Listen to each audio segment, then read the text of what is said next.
getting dicey.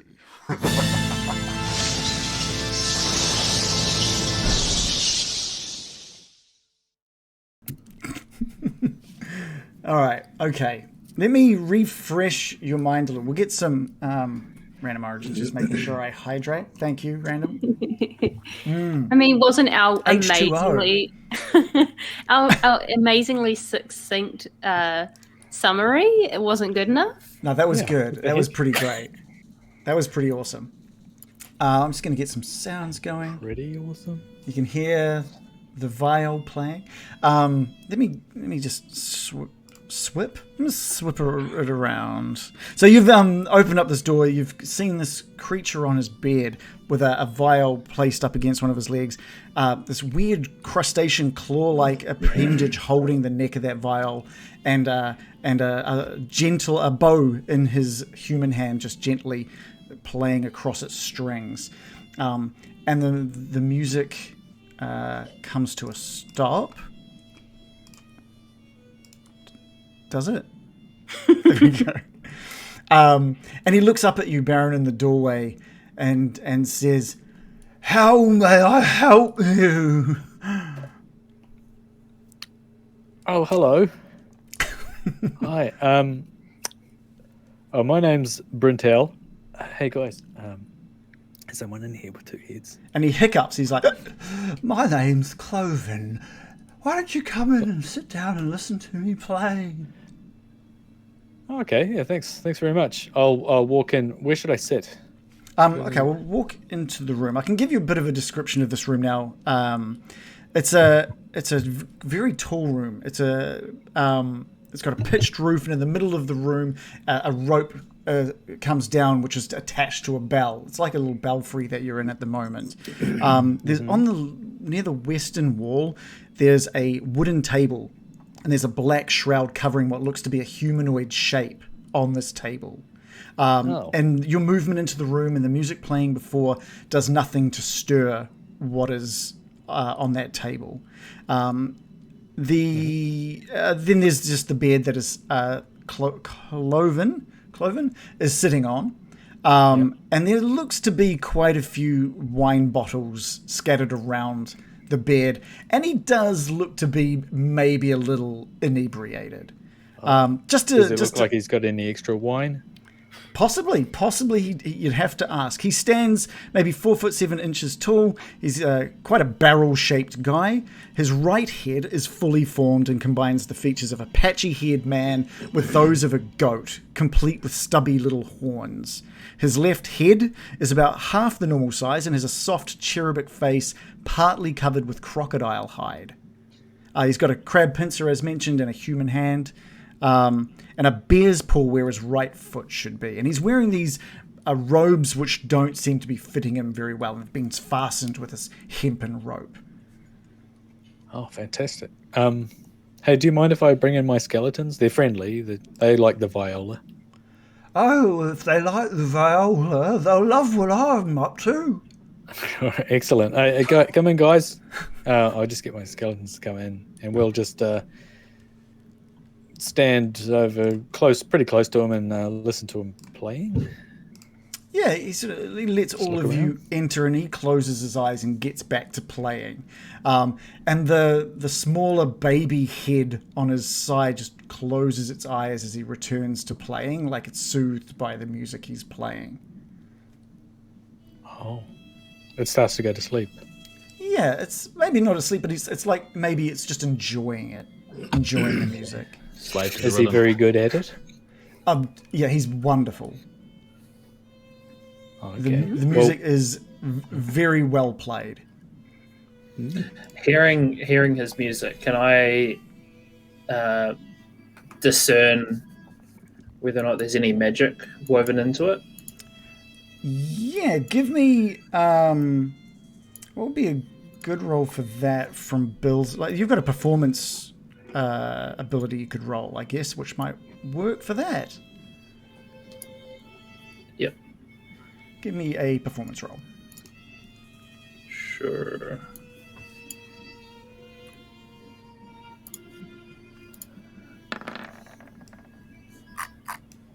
I rolled a 22.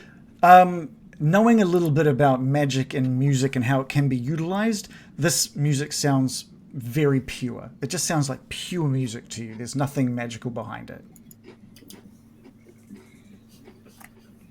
It's I just walk into the room and just wiping a tear from my eye and just say, it's beautiful. And Clovin says, "Oh, thank you very much. I've been practicing every night." I'm visibly uncomfortable at the uncanny atmosphere in the room and the freakish appearance of this man. And I've also noticed the sinister, shrouded figure on the bed that appears to not be moving, and I'm eyeing it up with deep suspicion. Yeah, it is not moving at all. I'm just gonna. Who's closest to me? I kind of want to elbow them and shake my head in that direction. Morley's next to you. I'm going to see if they have noticed. What? Look, there's something underneath that blanket. Oh. Something suspicious, probably horrific, given the circumstances we're in. Well, let's not judge him. It could be some sort of a love doll. That is horrific! That's so much worse than anything else I could think of. Just on the table for later. Just for later. Oh my god, no! Don't worry about At the least he love has the doll. decency to cover it up. Just put the shroud on it. Go No, on. that visual in my mind. I don't know what it could be, American. I don't know. Maybe it's a recently departed friend. We've seen some horrible sights in here. Why not both?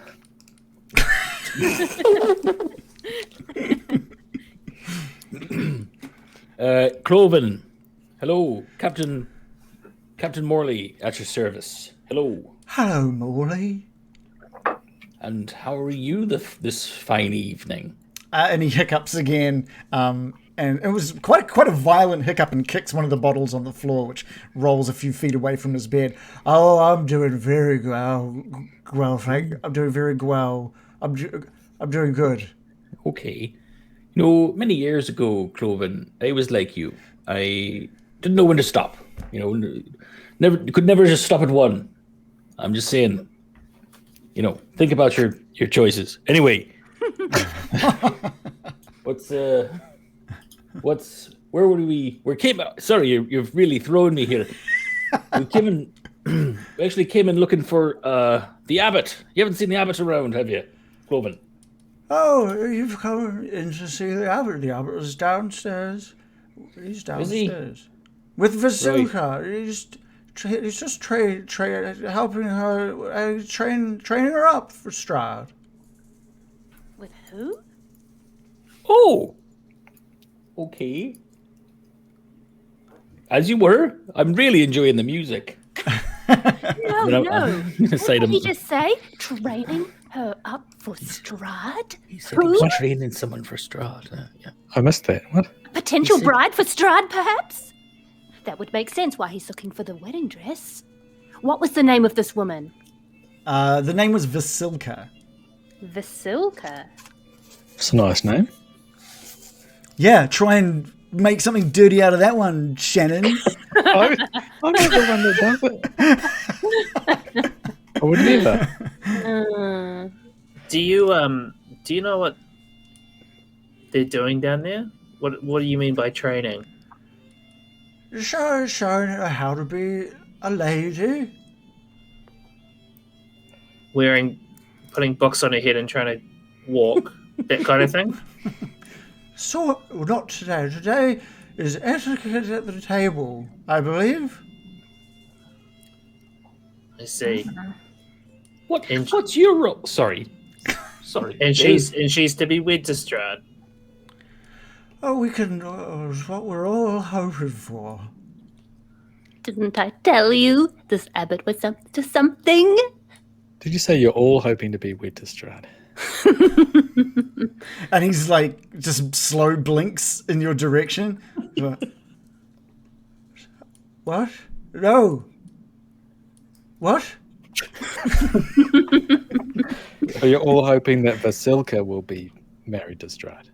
And he blinks a couple of times and clears his head. Yeah. We're all hoping that everything will go to plan. Oh. I'm going to turn to American. Well, this sounds like a bloody perfect situation, if I'm honest.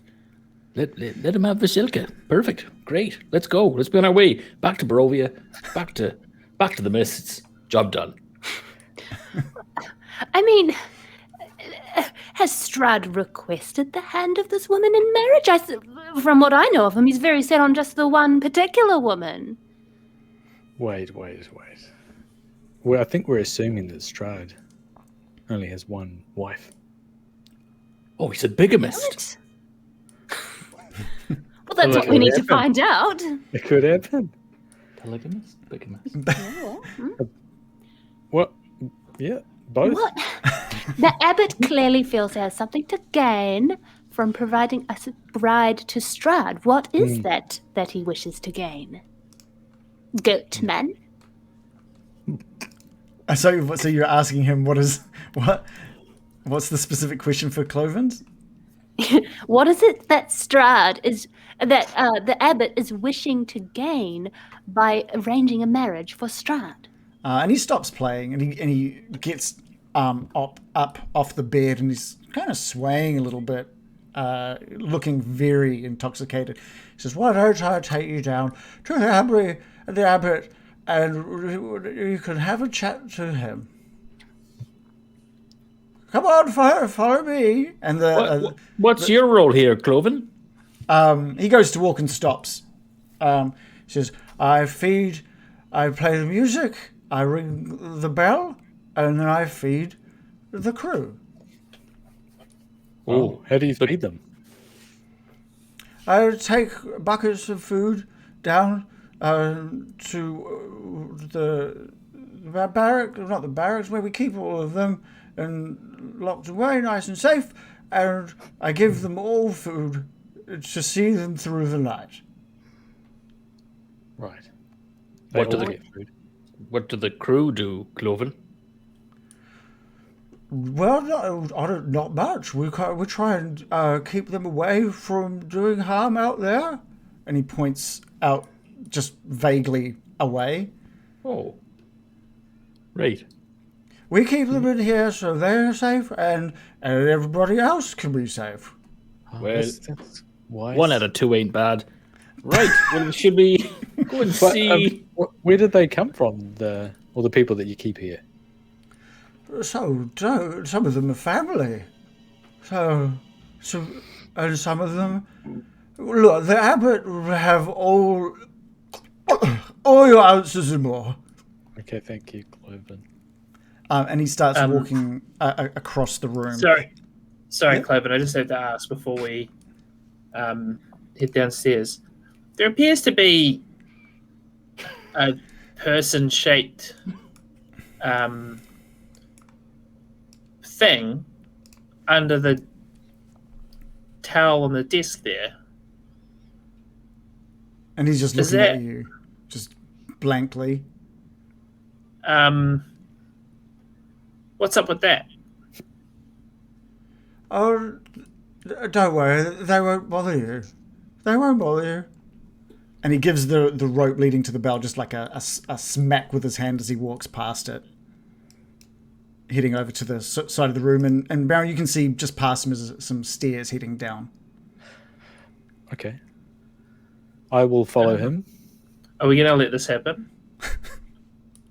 Just out of character for a second. Let what happen? Let him go down? Sure, why not? I wouldn't mind peeking under the cover. Yeah, you Before- peek Can as we I do leave. like a whispered spell to use gust on it and just like push the sheet off? If you want to. Just so that we don't like have to like explicitly pull the sheet off, and I'm like, oh, just the wind caught it, you know? I mean, that's up to you. Adam seemed to be quite happy for Morley just to go look under it. It's up to you guys. I'm out of character, more than happy to for Morley to start going over there, and then a gust of wind blow it off. That would be perfect, in fact. Okay, we'll do that. prepare for. I'm going to grab the spirits of the wind in my hands and give them a twist. We'll say, Morley, you're probably the closest to the table when that happens, right? You're focusing on it as you walk towards it. Mirakin, you're on the opposite side of the room and you use this gust. And a bit of that shroud moves off and over, so it uncovers maybe half of the body. And what you see beneath that shroud lies a creature of stitched together parts. But Morley, you recognize some of those body parts as some of your own. What? Like, you know how like you know your body parts, and so you notice and you look at them. It's like markings and stuff that you know are on your body or on parts of this creature, and you, and American, you look over and you notice quite a feminine leg that mirrors yours as well, with some of the markings you've got. But your eyes are all playing tricks, for what truly lies atop the table are chopped up body parts, all of them taken from cold, grey, lifeless women, all of them waiting to be stitched together in something horrid. That flash of that recognition of the body parts disappears, and you see it for what it really is.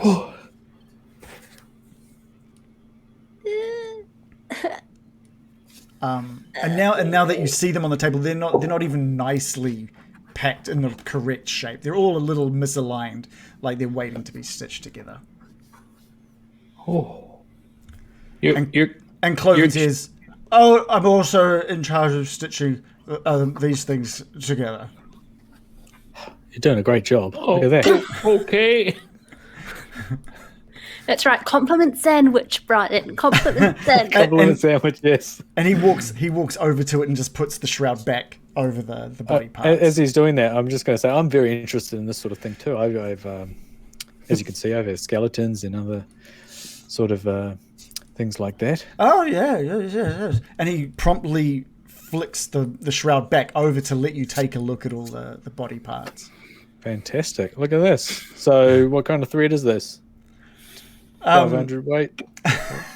He hurries back over to his bed and comes back with this old, dirty, bent needle for suturing and just this thick blue cotton hanging off the edge of it.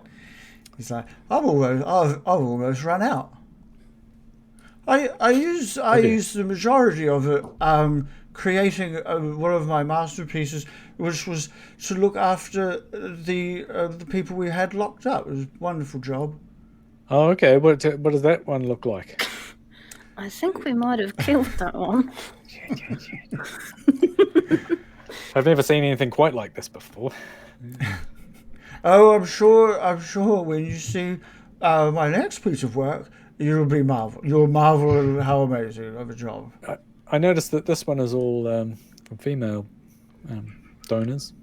We might not even need. We might not even end up needing these ones, if I'm being honest. What are you gonna? What's this one planned for, though? Well, I just do what the Abbot asks of me, so I don't really know what it's for. Okay, just a lady, an undead lady made from different parts. Yep. How do you select these sort of parts? Where do you get these parts from?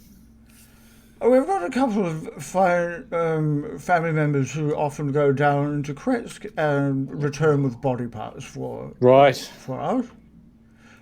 I don't even know why I'm telling you all of this, to be honest. You come in here listening to my music, and I feel like I owe you something. You sing like a canary. No, I'm just admiring it. I like it. I think I like to admire fine work like this. Maybe pick up some tips. I hope you don't. So the Abbot brings these to life? Yeah. I just put them together. The Abbot brings them, gives them the life they need. Teamwork. Is this how this Vasilka was made? And he doesn't say anything, just has a big smile on his face. Why don't you go down and say hi? Yeah. Shall Set we? my hopes up. Could be the girl of your dreams, not Strahd's. That would be. Gonna get that wedding that would dress. be- Hell yeah. We can She's have a already got wedding one. episode. Isn't that what we need the wedding dress for? Or does she already have one? No, I bet she doesn't have one. Not one that fits anyway. It's, Might need some alterations Yeah. for all the mismatched Right. bits. is she going to have a bustle? Will that be a thing that she'll have? And Clovin starts heading towards the set. He puts the shroud back over the body parts, and says, "Come on, why don't I bring you down to the Abbot?" Yes, please. And he stops at the top of the stairs and looks back at you all and says, "Is it quieter? Has it gotten quieter?"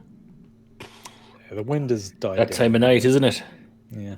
And he looks, I mean, you stopped playing.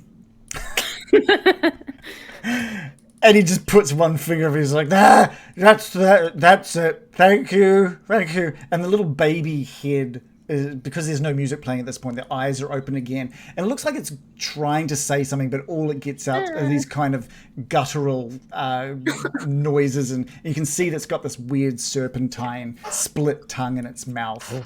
And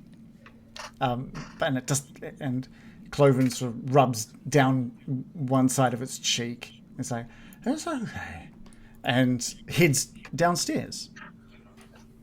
Are they like Big Clovin and Little Clovin, or are they separate?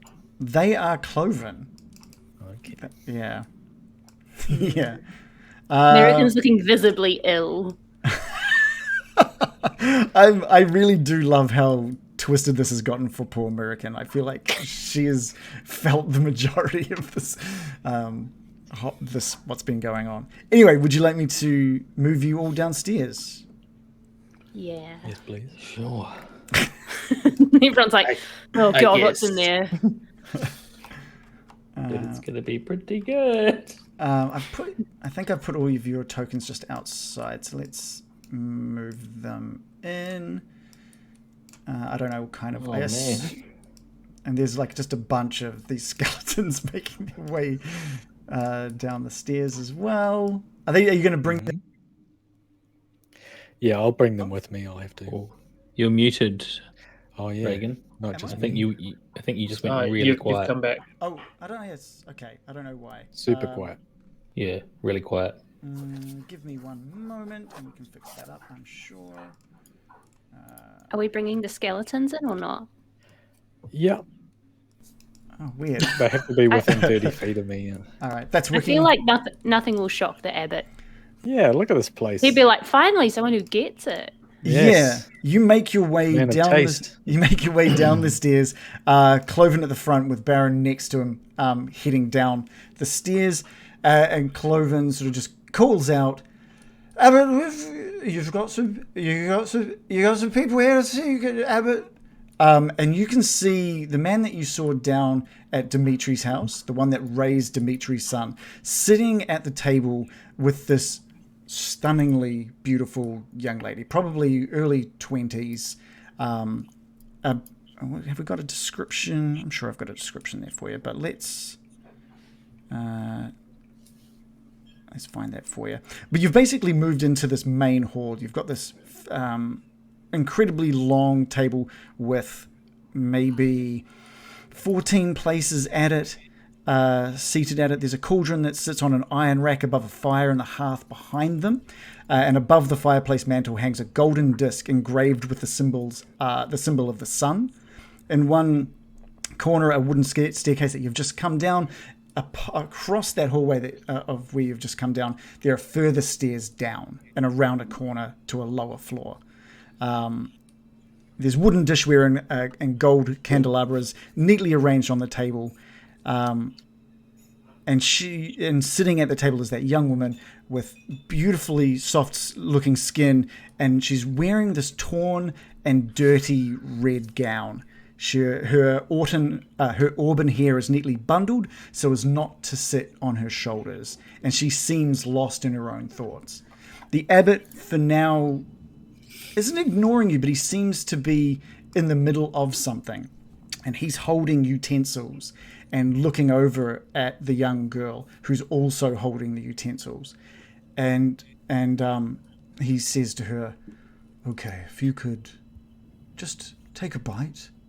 And there's nothing to eat, but she mimics cutting something, like holding something on a plate with a fork and cutting, making the cutting movement with the knife.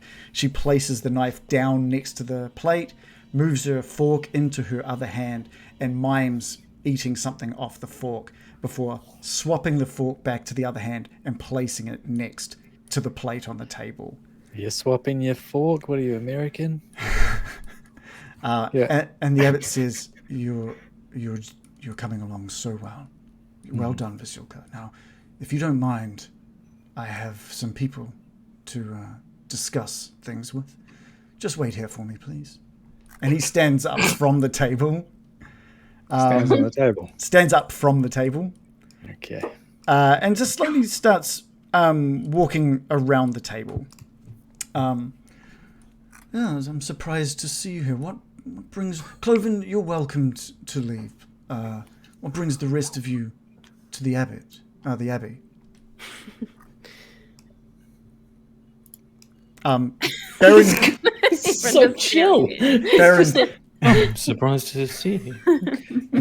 Baron, with you at the front of this crew, you see Clovin turn to head back upstairs, and he's kind of pushing past all of these skeletons that are clogging up the staircase, and he's just bumping through. Excuse me, and he's pushing and bumping. He's being very, very polite to these skeletons. Thank you, Clovin. Thank you for your hospitality. He makes his way upstairs and, disappears upstairs.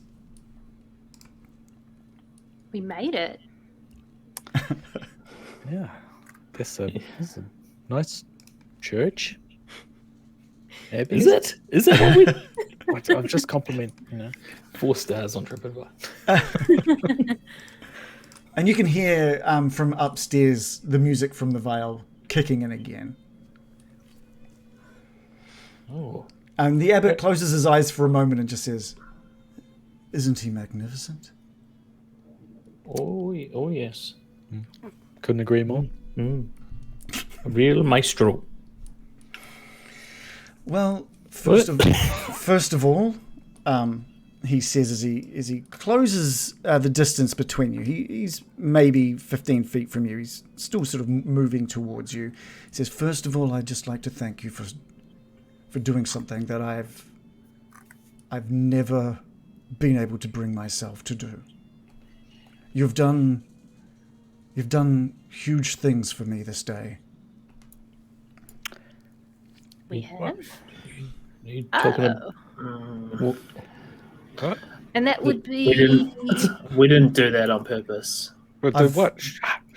I've never had the, I guess you could call it, courage to put the Belleviews out of their misery, and it looks like you've done me a great service today. They started attacking us. I understand. They, when they first came to be, when you bring life to something, the last thing you want to do is end its life. And I thought if I could either find the strength to put them out of their misery, or maybe just keep them locked up here. But you've made that decision for me, a decision that I haven't been able to make for decades. Decades. Some are you still brought alive. them back to life. Sorry. Both of you. Yeah, I mean, I think we've skipped over something here. You brought them all to life, did you? That is a long story, but to cut it short, yes. Did you say there was still some alive in there? Oh, a handful. They're having a turnip dinner at the moment. You weren't saving the turnips for something else, were you? The abbot says, since you've done what you've done so far, would it be asking too much to get you to take care of the rest? Oh, I don't know about that. We felt pretty bad about it the first time. Yeah, we didn't really mean to. I mean, because some of them were kind, and some of them attacked us. The big guy attacked us. Some of them are indeed kind, but each of them with their own madness. You never know what you're going to get with a Bellevue. Bellevue? What's this name, Bellevue? What do you keep saying that? That is... Man, this is a very long story. Okay, man. Dude, I don't even want to get started, bro. He gestures towards the table. He says, why don't we sit and I can maybe talk to you about what's been happening here? Sure, sounds good. Molly pulls up his seat. Yeah, he finds a place at the northernmost end of this table and takes a seat. And Vasilka's still just sitting in place quietly. At the moment you get close enough, you see that she, while still incredibly beautiful, looks to be made up of different body parts. She too has been stitched together, but such an immaculate job here that you can barely tell until you are close enough. I knew it. And the abbot says, what is it you'd like to know? What is your aim here, Abbot? And he gestures out towards the whole abbey. He says, with this? With Vasilka, with this, with what's happening down in Kretsk? I thought that We might d- be. ha- I thought that might be what you were asking. It looks bad. I get it.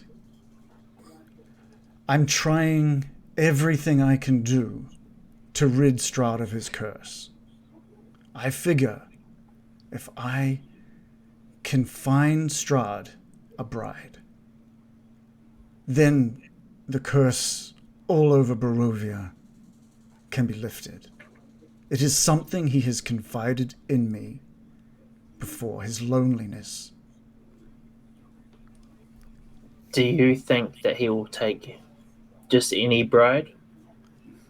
Take a look at Vasilka, and gestures over to her. She is perfection. Who would Strahd be to turn down such a beautiful young lady? I think he's got his heart set on one particular lady, right? Oh, well, Baron. I should say No, both. Brian's right. Don't you know he only has eyes for Irina? Yeah, or what's her other Contains name? the spirit of his beloved. That Tatiana. one called Tatiana. So you mean to marry her to Strahd? No, we don't. Well, that's We do not. where I come in. Sure. And Vasilka.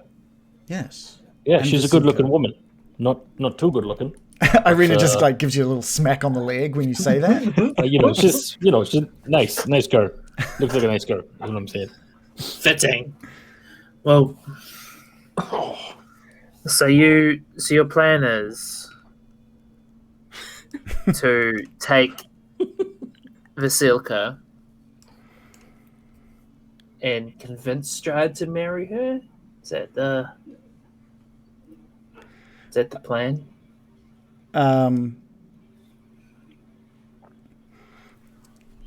Strahd confided in me that the one thing he needed was something that was driving him, was just wanting nothing more than to escape Barovia. He doesn't want to be here. He doesn't want to be stuck in this cursed land. I believe the only way for him to have this curse and the darkness of this place brought down is to give him a means to remove that loneliness. And I mean, come on. And gestures over to Vasilka again. God, honestly. I love the fact that Strahd has confided in the Abbot, and the Abbot is spilling his guts within 2 minutes of meeting it. So good. I bet every person he runs into in Quetch, Strahd has confided. I would say that. You got a name drop, It's just a massive name dropper. No one talks to him, right? Maybe because we're the only ones to be up here in 100 years or something. I'm just really? You think, as beautiful as she may be, he is obsessed with the soul of his beloved? Without that, surely there will be nothing there for him. No, but I reckon it's like, when you break up with someone and you think, oh, I'll never have as good as that again. And then you meet someone new and you think, oh my God, what was I thinking? But you looked back at the old relationship with rose-colored glasses, didn't I? And then you're into, whoever, You might be right. Whatever. Yeah. Well, sorry. It's close to home. Yeah, look at Vasilka. He's probably... Oof. Wow. Seems overly simplistic. She's a 10 again. There is if he hasn't fallen in love with me, how would she ever have a chance? It's obviously about the soul, not the beautiful visage. There is a little bit of a similarity between Irina and Vasilka, like very similar hair, very similar body shape, very similar face shape. There is an effort here to create what he thinks Strahd is after. It's by design, is it? He's... So you're telling me... Oh, Bill? I was just going to say, I want to know how Baron feels about Vasilka. We've just met. Okay. She's obviously the most beautiful woman in the world, but still. Obviously. So you're saying that you think that the curse that Strahd is under is just loneliness. And if he wasn't lonely, he would be able to leave Barovia. If we can cure his loneliness, then maybe he can stop with the games in Barovia. And maybe if the curse isn't broken, at least the people within Barovia can live a normal life. I don't know, Abbot. It's a bit like, you think all your problems are because you're single, but really you need to work on yourself first. And what does Vasilka think of this? I'm going to look at her and address her. Vasilka looks towards you and opens her mouth, but nothing comes out. There's no she is sounds. Perfect, right? Oh, got him! That's 1950s comedy. Well, sorry, we haven't actually started working on a speech yet. Start with the cutlery. It's the... Strahd's biggest turn on is from the outside in. Yeah, you got to fix that holding the fork and switching hands thing. That's not on. When you create a human in the means that I have, it can be quite difficult to ever get the vocalizing right. And, these other things you've created, what do you call these? They're certainly some kind of inhuman amalgamation of creatures and human. What were you thinking when you made these things? I can't help but be appalled. As I mentioned, the story behind the Bellevues is one that goes back 100 years to when I took over the Abbey. I had full intentions to come in here and look after the ill and house the poor and help bring a shining light to this part of Barovia. And it wasn't until I met the Bellevues that I realized how hard of a task that might be. All of them sick with leprosy. I gave them salvation here within the Abbey walls, and I was hoping I could find a cure for their diseases. and it seemed that nothing I could do could cure this family from their woes and their ailments. Oh, it's a family. You We're already here? What was that, sorry? I said they were already here? The Belleviews were just a family within Kretsk. They're just a normal human family. With leprosy. With leprosy. I worked with some people from Vallaki to find a cure for their leprosy after many years, and eventually their wants grew quite twisted. Oh. Well, how you do you do mean? know how many. Now, You do know how many people they've killed, right? All those body parts have shown up from somewhere. they, to my knowledge, have not harmed any of the people from Kretsk. They may remove the bodies from Kretsk, but they never damage or kill anybody. The dangerous ones I've kept locked up, and for the most part are now gone. But don't you see when they take the bodies from Kretsk, the misery they cause the families? There's no dignity in that, Abbot. Having your loved ones dug up from the ground and dragged away to this factory of spare parts. The greater good, Morley, were trying to remove the curse from Barovia. The bodies were dead. The souls trapped here in Barovia anyway, soon to be reborn again. What is a body in Barovia but the ability to make change? And he looks to the Baron. Wouldn't you agree? Yeah, I mean, you're not completely wrong. I mean, it's a Baron. it's the way you go about it, though. We noticed that you had dug up someone's family from their backyard. I mean, I would at least knock. Sometimes the Belleviews don't quite do as instructed, and they have been known to take more bodies than is needed. Well, I mean, where did they get all these animal parts? Is that something you've done?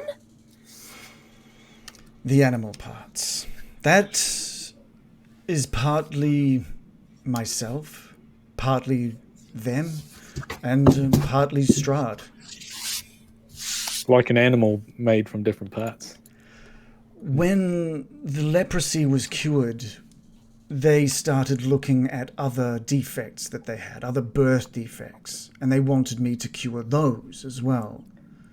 And when I started finding means and ways to remove certain birth defects, their requests became more twisted. They wanted the speed of animals, and they wanted the toughness of the animal hide, and their requests became more and more twisted, and I fought for years against the idea until he arrived and showed me how it could be done. Wait, who did? Strahd.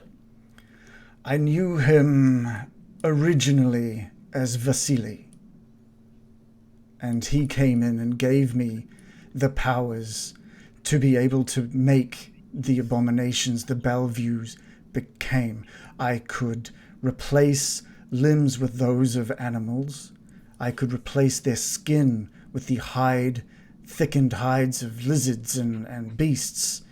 But what came with those changes was madness. Each of them changed in some demented way. I mean, just don't do it after the first one then. Why did you keep doing it? You lost your mind? I'd stopped. I did stop. But then they started breeding. Oh. What a sick zoo you've created. And I didn't have the strength to end them.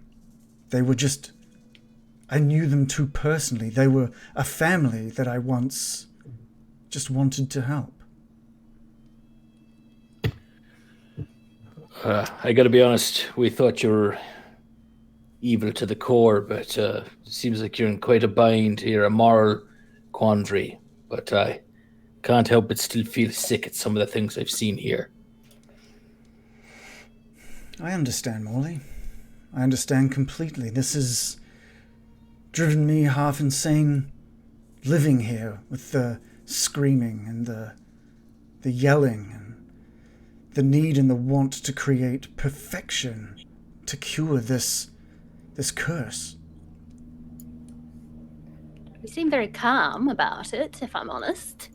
I've had a long time to think about it. That's the other thing that I don't get. The length of time you've had. Yeah. It seems unnaturally long, if you catch my my meaning there. And you're looking good. Well, not that good. Well, better than like, that was a good callback. That was a good callback. He's no Vasilka. He looks across the table. Would you say that all of you look the age that you embody? He says specifically to those with the pointed ears at the table. Yeah. Roundabout. Yeah. For what I am. Yeah. I have my secrets, and I don't feel the need to reveal them here to you today. Neutrogena. Drop your regimen. We need to know. I'm just gonna watch Green him. powder. He's getting up at 3 a.m. like Mark Wahlberg. I'm just gonna wait for him to like tuck his hair behind his ear and see if his ear is pointy. Yeah, you haven't noticed pointed ears at all. You've Where's that gust of wind? Bring that gust. His ear is just gonna be like flowing in the wind. It's gonna like Damn it, he's extra more, hot. yeah, he's even more attractive now. That's Fabio. Get the Fabio quotes out. Yeah. So what now? What brought you to the Abbey? To be honest, We thought you were evil. We thought you were a bad guy. suspicious. We were suspicious. Why do you want a wedding dress? Why couldn't you just if you can bring people back to life, why can't you pop down to some sort of store and just buy your own wedding dress? Why do you need that as payment?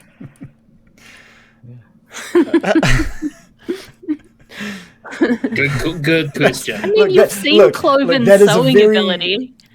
That's a very good question.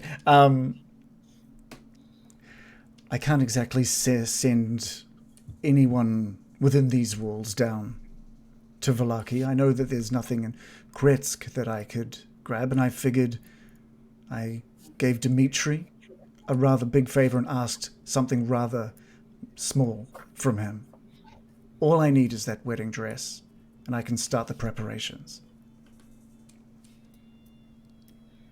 Have you spoken to Strahd about this plan?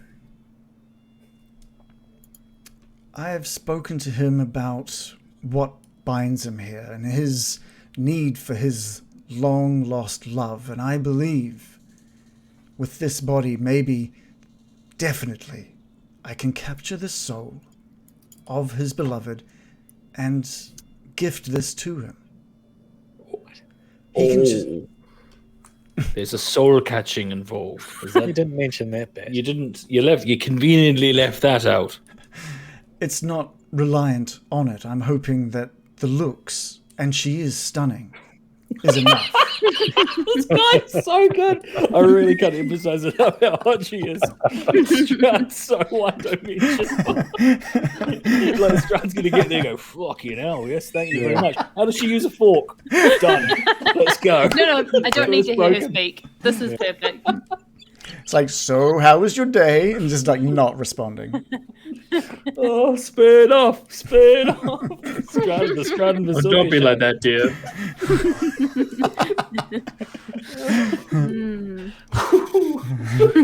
He's like, the silent treatment yet again.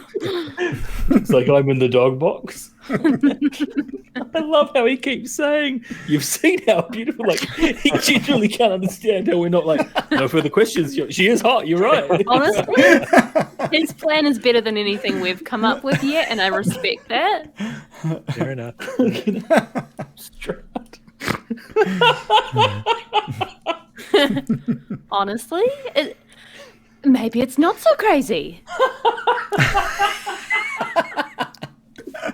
We could take her to dinner with us. Yeah.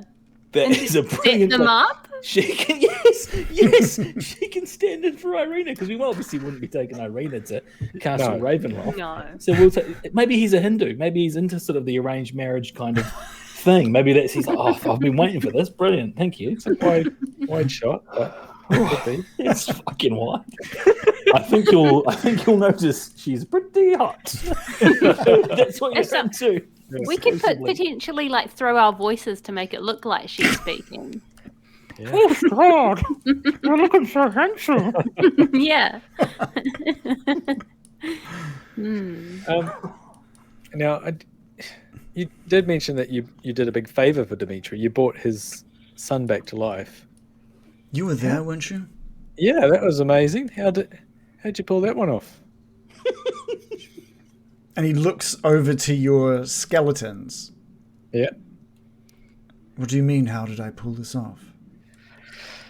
Well, are you implying that my skeletons are the same thing?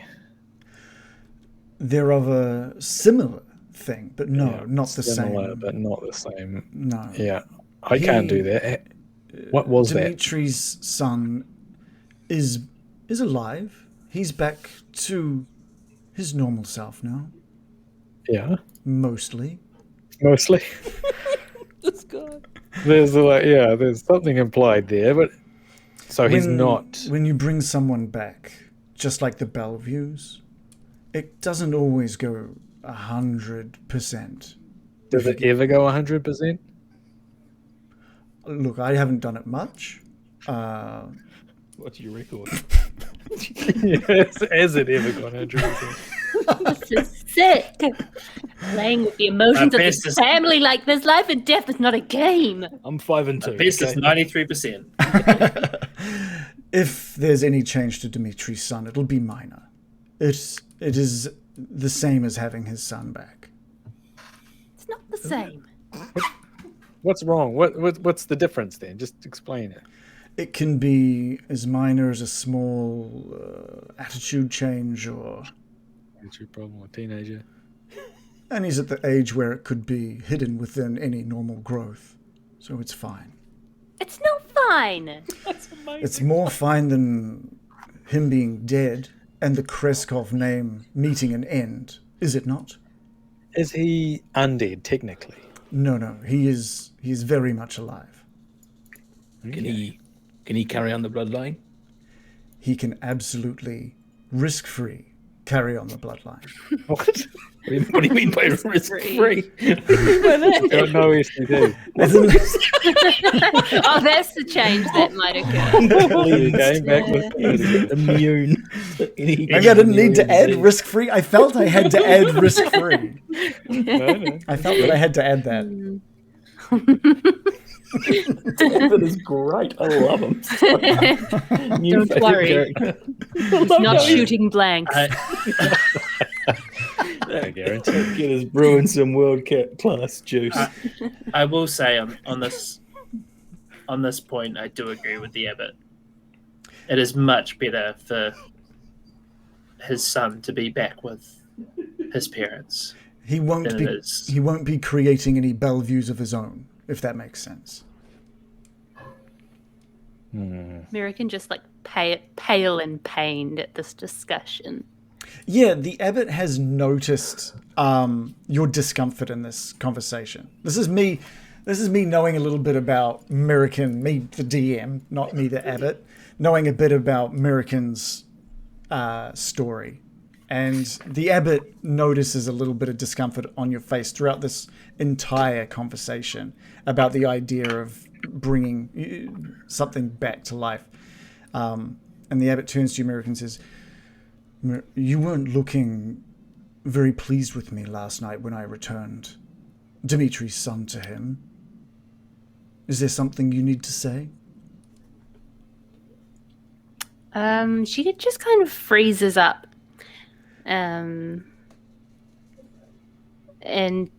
yeah, just pauses and just shakes her head and closes her eyes, and she says, I've seen people like you have promised such things before. It ends badly. What I did for Dimitri last night was purely because of the words of the gods. They didn't want to see the Kretskov name come to an end, and I could help stop that from occurring. I'm sorry if you've been promised something that was not delivered, American. But I didn't make any promises to Dimitri last night. I just delivered the will of the gods. She just slowly nods and looks down.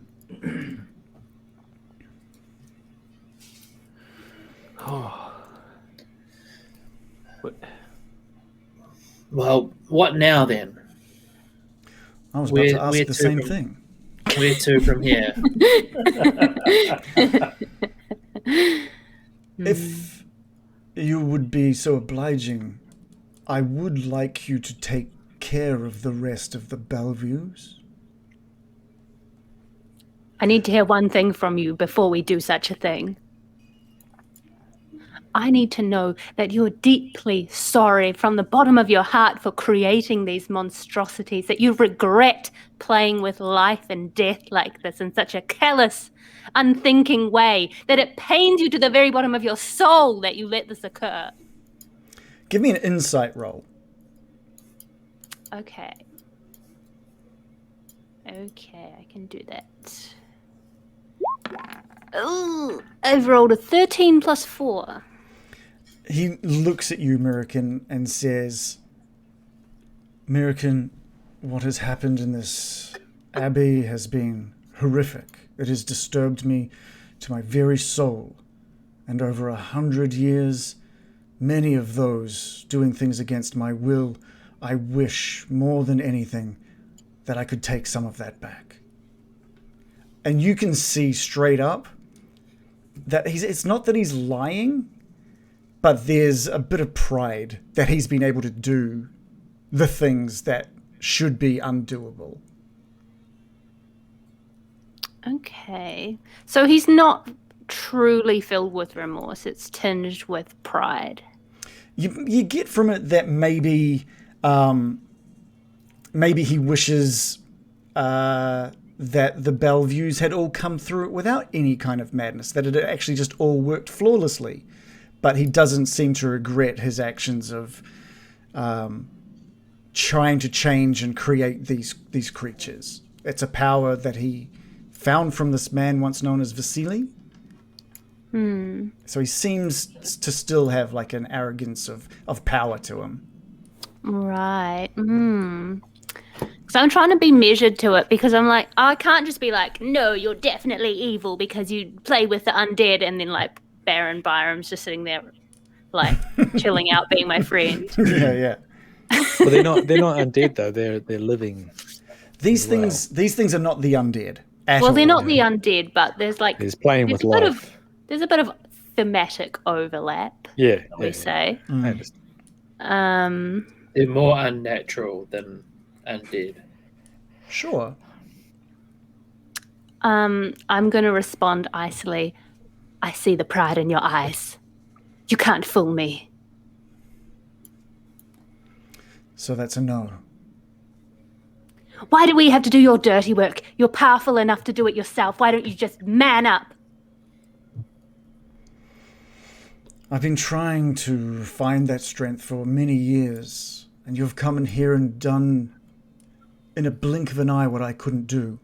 in decades. What is it to you to finish the job that you have begun? What is it to you to take personal responsibility?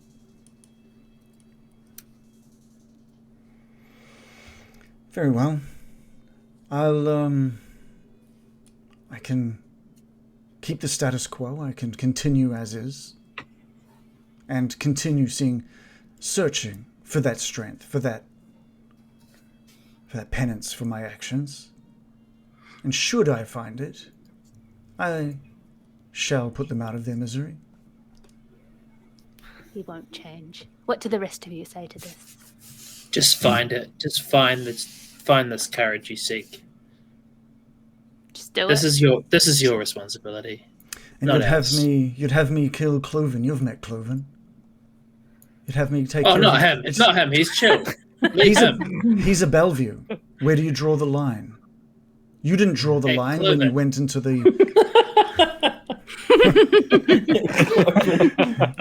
Done.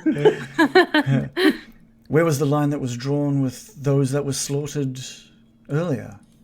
Well, 30-foot radius was the line. yeah, It was an area of effect damage, so we didn't actually. yeah, there's a different line.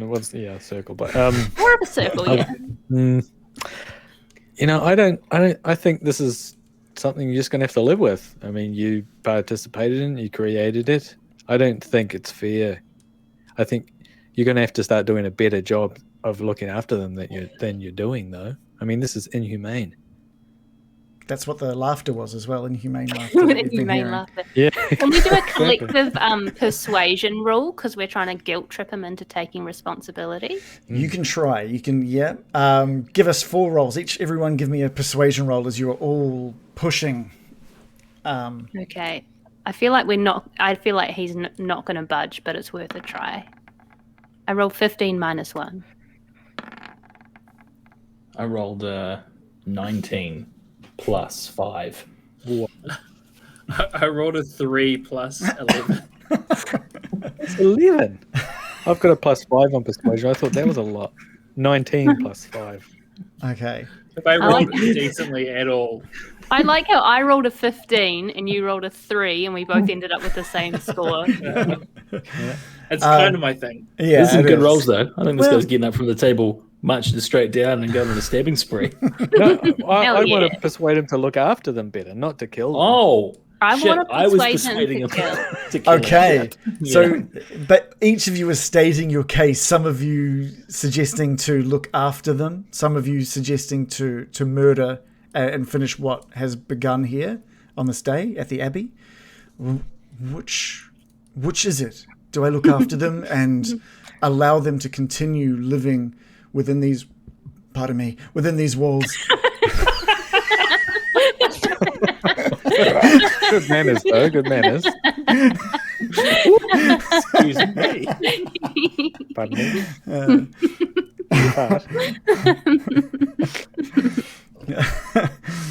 Sorry, I had garlic bread earlier. Oh, Strahd won't like that. You won't be meeting with him for a few weeks.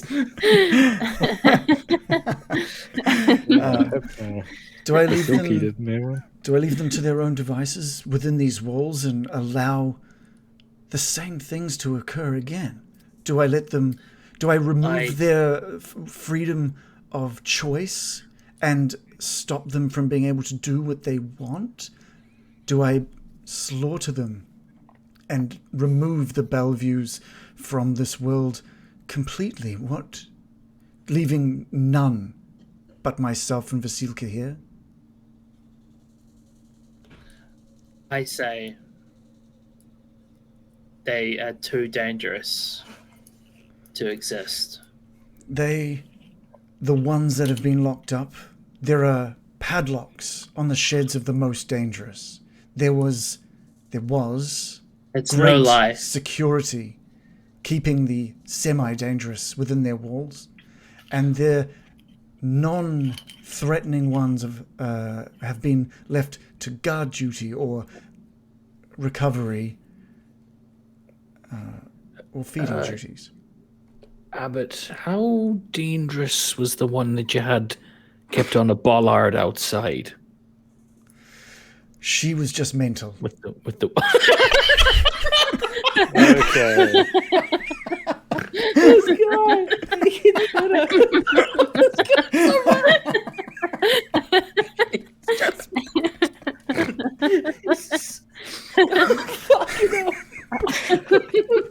What an Abbot. Fucking- the compassion of this man.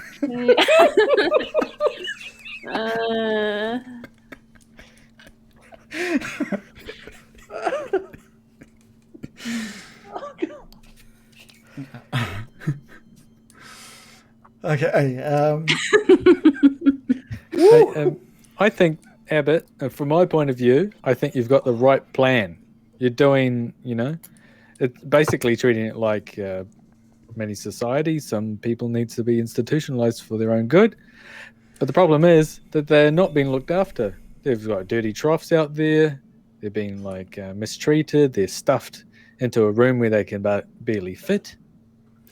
Baron, it's been decades. We've tried everything, and what we have here has led to the least amount of carnage and threat. I think to just crits. clean up the place. Have you heard of a broom? Fucking sweep. Maybe fix up those troughs of food.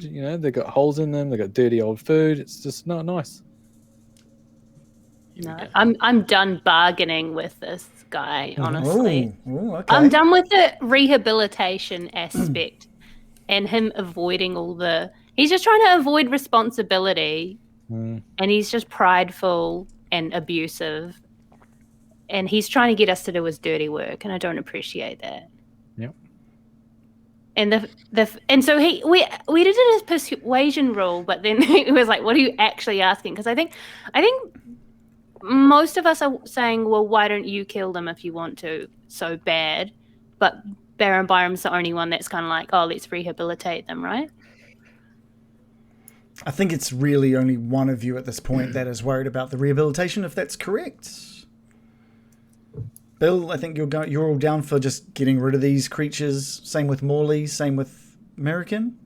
Well, Yeah, I am. I am more of the mind that, look, if they need, that he said this was the decision he wanted to make but didn't have the strength to make. He wanted to kind of end them, wipe them out.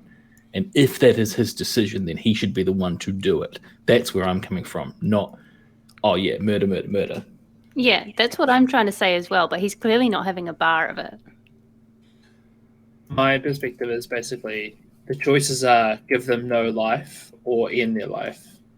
And I think the better thing and the less risky thing for Kretz, for everybody, is to end it. We're going to have art therapy. That sort of Or thing. the VL. Yeah, it's just a tricky thing. You have to either get rid of all of them or none of them because, like you said, they're breeding. And Which is Oh, you can get rid of all of them but one. and then they can't breed. which one? Yeah, But there's there's two Clovin. here. Like there's Vasilka. Yeah, but Yeah. she's betrothed to And she's Well, there you go. Ring don't mean a thing. She's closer to the flesh golem than she is the Bellevues. Oh, is she undead? Let's have a. No, she got constructor. She's. I'll give you. She's an unreal. Yeah, Frankenstein Absolutely. monster. she's a Baron's construct. dream girl. That's who. She's a construct. Okay. Same as that flesh golem that you killed. The fact that we have differing opinions within our party makes a collective persuasion roll difficult. So, what should we do? Okay. Out of I think we players. go with the person who had the highest roll. Which was Adam. I think the abbot, hearing both sides coming at you, he says, "Let me just get Clovin for a moment," and he closes his eyes. Why does he need Clove? He closes his eyes, Don't kill Clover. and the music upstairs stops. Don't start there. He's going to guilt trip us now. What? And You wanted him dead, boy. you hear some staggering across the roof of the ceiling above you, and down the stairs comes Clovin. And Clovin says, "What? How can I help you? What can I do for you, Abbot?" And the Abbot says, "These fine people have helped cleanse this abbey tonight, Clovin. They are suggesting that I finish the job, and that includes removing all of you Bellevues from the abbey. Do you understand that, Clovin? You want me to leave?"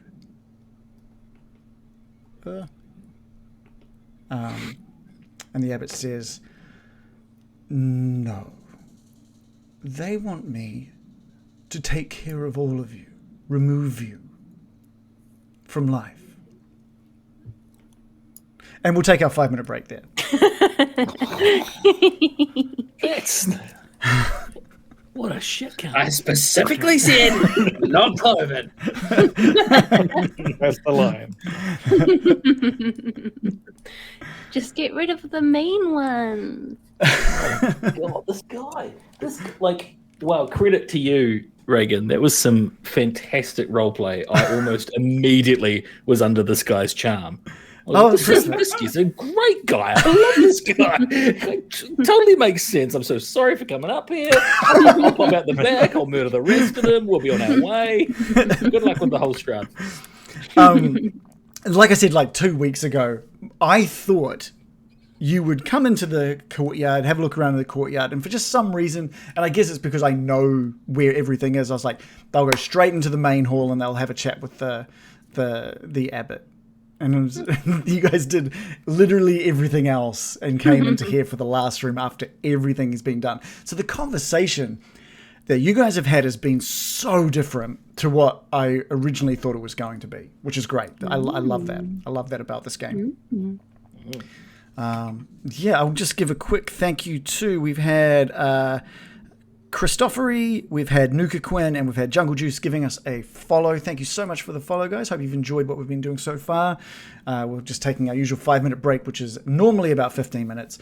And then we'll get Just back. tell everybody it's 5 minutes. Just in case it is 5 minutes. I always hope that it'd be 5 minutes, but it ends up being much longer. Hopefully everyone's been enjoying that. We've seen some new faces in there as well in the chat, so yeah, it's been pretty good. Adam almost got cancelled at one point for making that 1950s joke, I think. Which I thought was pretty good. And Hoju's there as well. Welcome in, Hoju. Thank you for joining us. I've really enjoyed the Abbot. He's been fun. I've been this whole Abbey, I've been so excited to introduce you all to both Clovin and the Abbot, and it's like finally at the end of the Abbey, at the end of, or maybe I guess the end of the Abbey, that we're seeing those characters. They're super cool. After we've gone through a tour of hell on Earth. Yeah. Just a quick tour. Yeah. And he's like, "What do you want me to do about it?" Well, I think originally he was going to offer you a tour of the place, which I'm not going to do that now. I don't. He kind of knows what you've been up to, so I'm not going to. Yeah.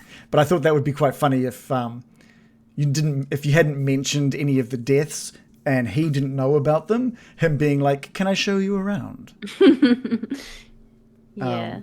Jungle Juice is saying he's watching D&D because his first game will be in 3 days. First game as a player or as a DM? And what are you playing? Is it a pre-made campaign or is it homebrew? Tell us about what you're going to play, because it's super cool. Super cool. Nuka Quinn asked if he added a vagina to the constructs. I'm going to say yes, because he has just made them out of human body parts. It would be weird not to take a torso and remove that. And the flesh golem from where the others were, the madhouse, he had just a massive dong. So yeah, they keep their genitals. Yeah, for sure. Okay, good to know. Yeah. Needed to know that. Human Paladin first game ever. Cool. That's awesome. Hopefully you enjoy it. Waffle Have says session 0 if possible. yes. Oh, Lost Mines. That's what we played first, man. It's so good. Lost Mines is such a great campaign for getting into D&D because it's really, I don't want to say formulaic, but it does a really good job of introducing something and having you learn about it, and then introducing something and learning about it, both from a first-time DM and I think for players as well. It's very small. It introduces you to something, then it introduces you to something else, so on and so on. It makes them bigger and better as you go along. It's really good, really good. So I just want to say, Waffle says, no question, just a reminder that you're all awesome people. You're awesome for watching and supporting and following. So thank you. And we have got a question from LARP Kiwi, but we'll ask that when everyone gets back. Thank you, LARP Kiwi, for always having a question for the crew. Really appreciate that. I've got the king of tiny food today. We've got small foods like no one can imagine. This is the small food to. This is like if you found a large food too big to carry, you'd be like, well, there can't be bigger food. This is the equivalent, I reckon, but in the opposite direction. It's very small. Is it so small that we need to wait for everybody to be back for it, or? I reckon. Yeah. I was saying to Joe that it's essentially such small food that it's not even food. It's just small. Wow. Yeah. What's the question? The question, let me just scroll back up, was if you had one question to ask Strahd, what would it be? Oh, that is, if you had one question to ask Strahd, what would it be? Have a think. That's a good one. Because I'm not going to answer them, obviously. And I feel like my microphone's peaking too much, but then I'm also speaking softly for the Abbot. It's hard. How's the audio from the listener's point of view? Is everything sounding good? I feel like the Sirenscape has been all but non-existent tonight. I'll turn that off. Might just turn that back up later. I don't know. I feel like if whatever I asked Strahd, I wouldn't get a satisfactory answer. But I'd want to ask him, what is the curse? Because everyone's kind of just sidestepping around the exact nature of the curse. And I'm just like, but what is it? Just tell me. Okay. It's probably so abstract that. What do you think it is? Answer. Because you've had a bit of information on it, haven't you? Haven't you? I don't know. Maybe not. Like he's trapped here in Barovia, but he doesn't want to be. And it's like if he had a bride, then maybe he wouldn't be trapped here. I don't know. Yeah, I mean, one of the things that Random Origins was saying in the chat was like, this has uncovered a bit more about the curse, and that's really interesting to him. And maybe we haven't discussed this curse much. Maybe you need to talk to Strahd himself. Maybe that would be a fantastic question for Strahd. Like maybe he needs his soulmate to be able to leave or something. I don't know. Sorry, Adam, the question from LARP Kiwi today is, what is a question that you would ask Strahd? If you had one question for Strahd, what would it be? I assume that what you're discussing is how do we break your curse? No, Joe was just saying, like, what is the curse? Yeah, but which that's effectively goes to how to break it. All right. John? My question? Yeah. Or... Do you have one? Can I just mull for a little longer? Yeah, totally. Adam, have you got one? Well, that would have been my... It's pretty obvious, right? Yeah. And outside of that, like, just to talk through my rationale a little bit, like, I'm not really interested in getting to know him or his motivations or anything like that, because I think, like, the curse is so paramount, and now Morley's kind of got an emotional investment in breaking that curse, because it seems as though the current answer or the current kind of trajectory for him is to take Irina and have her kind of as his slave bride, which isn't good. No, just to be clear, I'm on the side. I'm on the against slave bride. Yeah. What a relief. Yeah. But I'm for murdering the Bellevues, so. Hoju the Elder says, no one going to ask if they can be the best man? Ooh. No. Not at that particular wedding. Although traditionally, isn't the best man there in case something happens to the Yeah, groom? that's true. Or is that from a Seinfeld routine? No, I'm confused. I think with. that is like the original, like, What, really?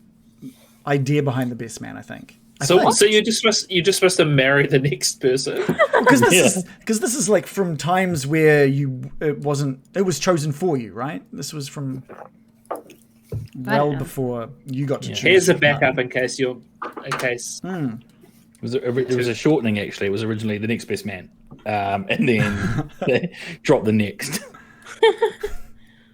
What I want to know is how often did just the grooms die during the wedding for this? Well, okay, look, over to the next guy then. Or was it like a massive bender that they had during the bachelor party? And they're like, well, better get in the next best man. Possibly.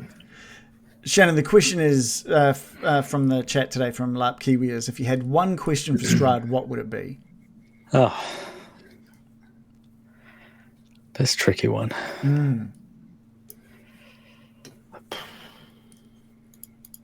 I mean, because initially you're thinking, is there some way get some information about how to break this curse of Strahd or anything? But he's not going to give anything like that.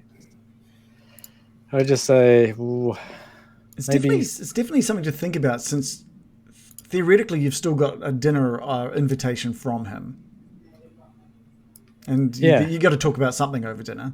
Yeah, like what he's lived for so long. What's something that is unexpectedly fun?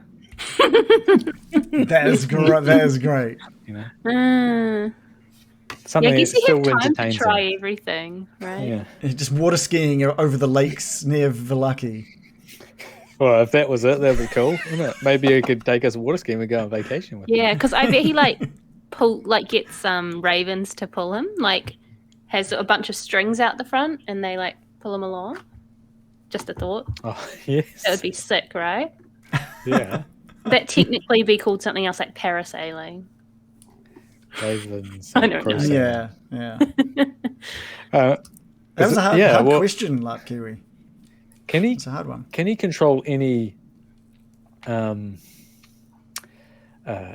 aquatic creatures? Can he control them? Yeah. question. He's got wolves. He's got bats and crows, pigeons, and all that. But does he have dolphins and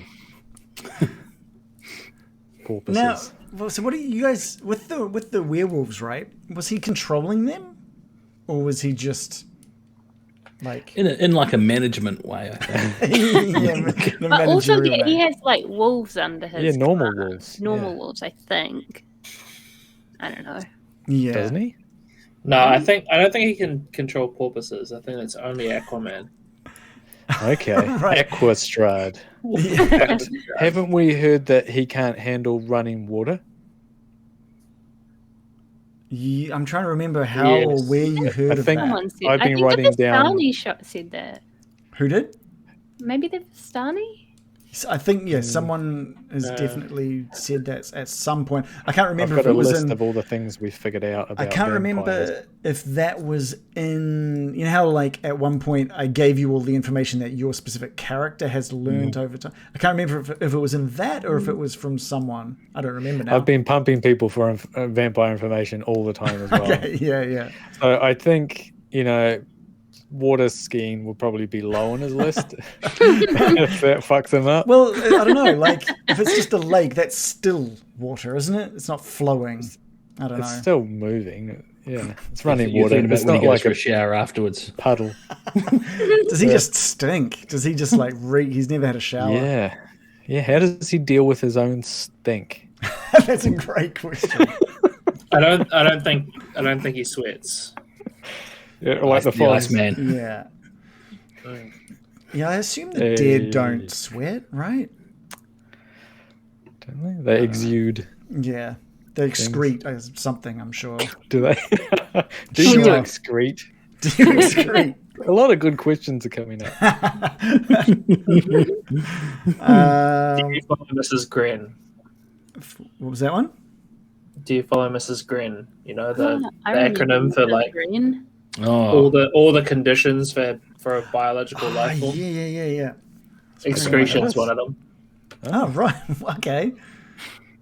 Got to be able to excrete. Yeah. Oh, always said that. I was His wondering- mark, his mark is super fucking biological. I was like deciding whether or not I was going to have Ismark like try and excuse himself at some point at the table, but I've held off. I thought the moment wasn't right for that. She's just trying to hold Yeah, them so- fast. Just like I don't letting wanna out break quiet convention. ones, just de-gassing at the table. What was that? Oh, was take one of the cheer Bellevues. leg. Cheer leg is a bit. These Bellevues, they got leprosy. I just you can get They had leprosy from leprosy. armadillos. You can. Very good. I wanted to get a pet one, but you Look can't. out. Not allowed. You Not can't. allowed. No, definitely not in New Zealand. But yeah. Did you guys like the story of the Bellevues? Like? Yeah, it's difficult. Enjoy? I don't quite know. sad. Wrong informative. word. Yeah.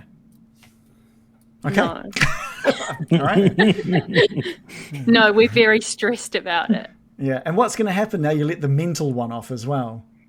That was an amazing bit. Was that one dangerous? No, she's just mental. It was good, so good. So, does Oh, anyone yeah, want here we to see go. some small food? We've got the small food section of the stream. Yeah. So I grew this small food.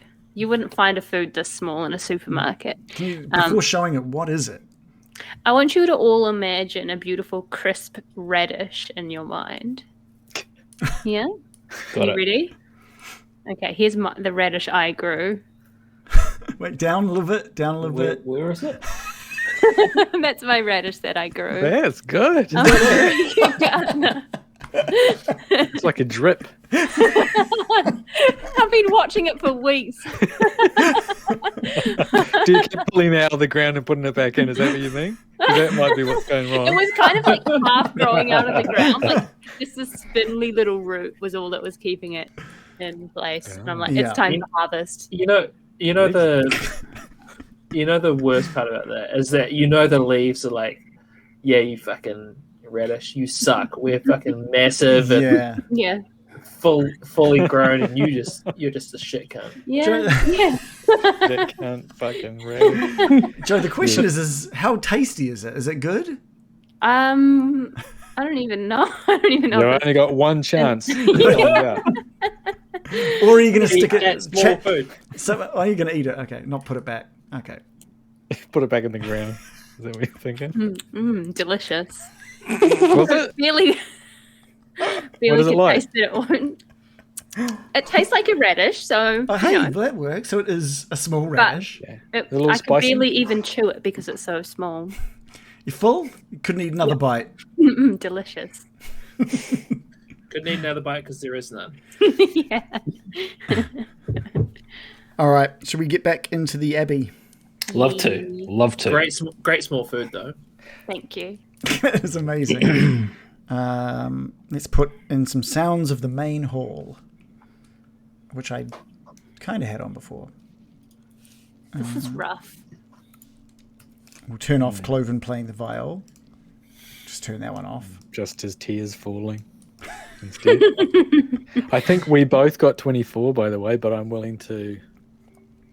Oh, sorry, yours wasn't listed on this Yeah. on the thing that I was looking at. And I don't That want to is make true. it more tortuous than it needs to be. No, that's totally fine. I will be taking that into consideration as we move forward. So This guy's like, I want to kill them. And then we're like, you should kill them then. And then he's like, these guys said that they want to kill you. Such a jerk. all right, well, so we're back in the main hall. Clovin has just come downstairs, and the abbot has basically detailed to Clovin how you have all suggested that what has begun here today needs to be finished with all of the Bellevues being removed. With the specific caveat Of not Clovin. of not Clovin. And I'm yeah. gonna make that vocal if it keeps going the way it's going. Yeah. The abbot stands and grabs one of the knives that is placed at the table. And he says, Clovin, I need you to come here. Wait. What? Not Clovin. And he puts up He said no Clovin. he puts up one hand to towards the you, hand. Bill, and says, Clovin, I need you here now. And Clovin looks at all of you seated at the table. Okay. And slowly makes his way over to the abbot. He walks past all of you and makes his way right next to the abbot. And the abbot looks at all of you and says, I've known Clovin for 28 years. I've seen the birth of Clovin. I have seen him grow into the man you see in front of him. I have taught him a lot of what he knows. And you're telling me that you want no Bellevues alive here in this abbey. Is that correct? Not what I said. Yeah, are you Yeah, fucking you're- deaf, mate? You're taking it too far. Where is the line and who Clovin. draws it? Keep telling you. We keep telling you where the line is. If you don't, it still feels like you don't want to listen. Anyone that could play a musical instrument. Is that it? So I should retrieve Otto. Well, Oh, give him a Oh, float about first. also. I'm sure you'll be As- able to do or- something with it. Or as you may know him, asshole. I believe you guys. That's the way he said it. Oh, you are twisting our words. You're trying to become a guilt-tripping... No, American, I am What- merely stating that it is not an easy choice for me. This is why I have been paining over this decision. Each of the Bellevues in this abbey is someone that I know, someone that I have seen grow into who or what they are. Whether it be mental illness or deformities, I have come to know each and every one of them, and I've wanted the strength to put them out of the misery. And I'm saying there is no line. It's a blur. If I kill one, I may as well kill them all. Why should Clovin here be any different from the others that are being kept watch? Because he's great. We love Thank Clovin. you. We love Clovin. I mean, if you care so much about them, why would you pile them up in a room to the hilt in dirty conditions, torturous conditions, where they are feral and wild? That's not the same. They're obviously different. Before that, they were murdering each other, and the atrocities that they would inflict upon each other were horrendous. The only thing I could do was separate them in different ways. Keep guard. Give them the fare of leaving those cells and making sure they were fed every day. Well, if you don't have the strength to do it, I will. And I put my cup down on the table with purpose. this I is will what you want. take... I am willing to take away the lives of those who have committed atrocities. I'm willing to draw that line for you if you wish it. I just want the suffering to end. I don't want these half-lives to continue this way. I'm with you, American. Thank you. Thank you. I'm the strength that you've shown to start what I could never do. I'm glad that you are willing to finish for me. I want to sigh and, with a sense of resignation, say, I know what it's like to not be able to make hard decisions when you're too close. And I can take that burden from you. I see that now.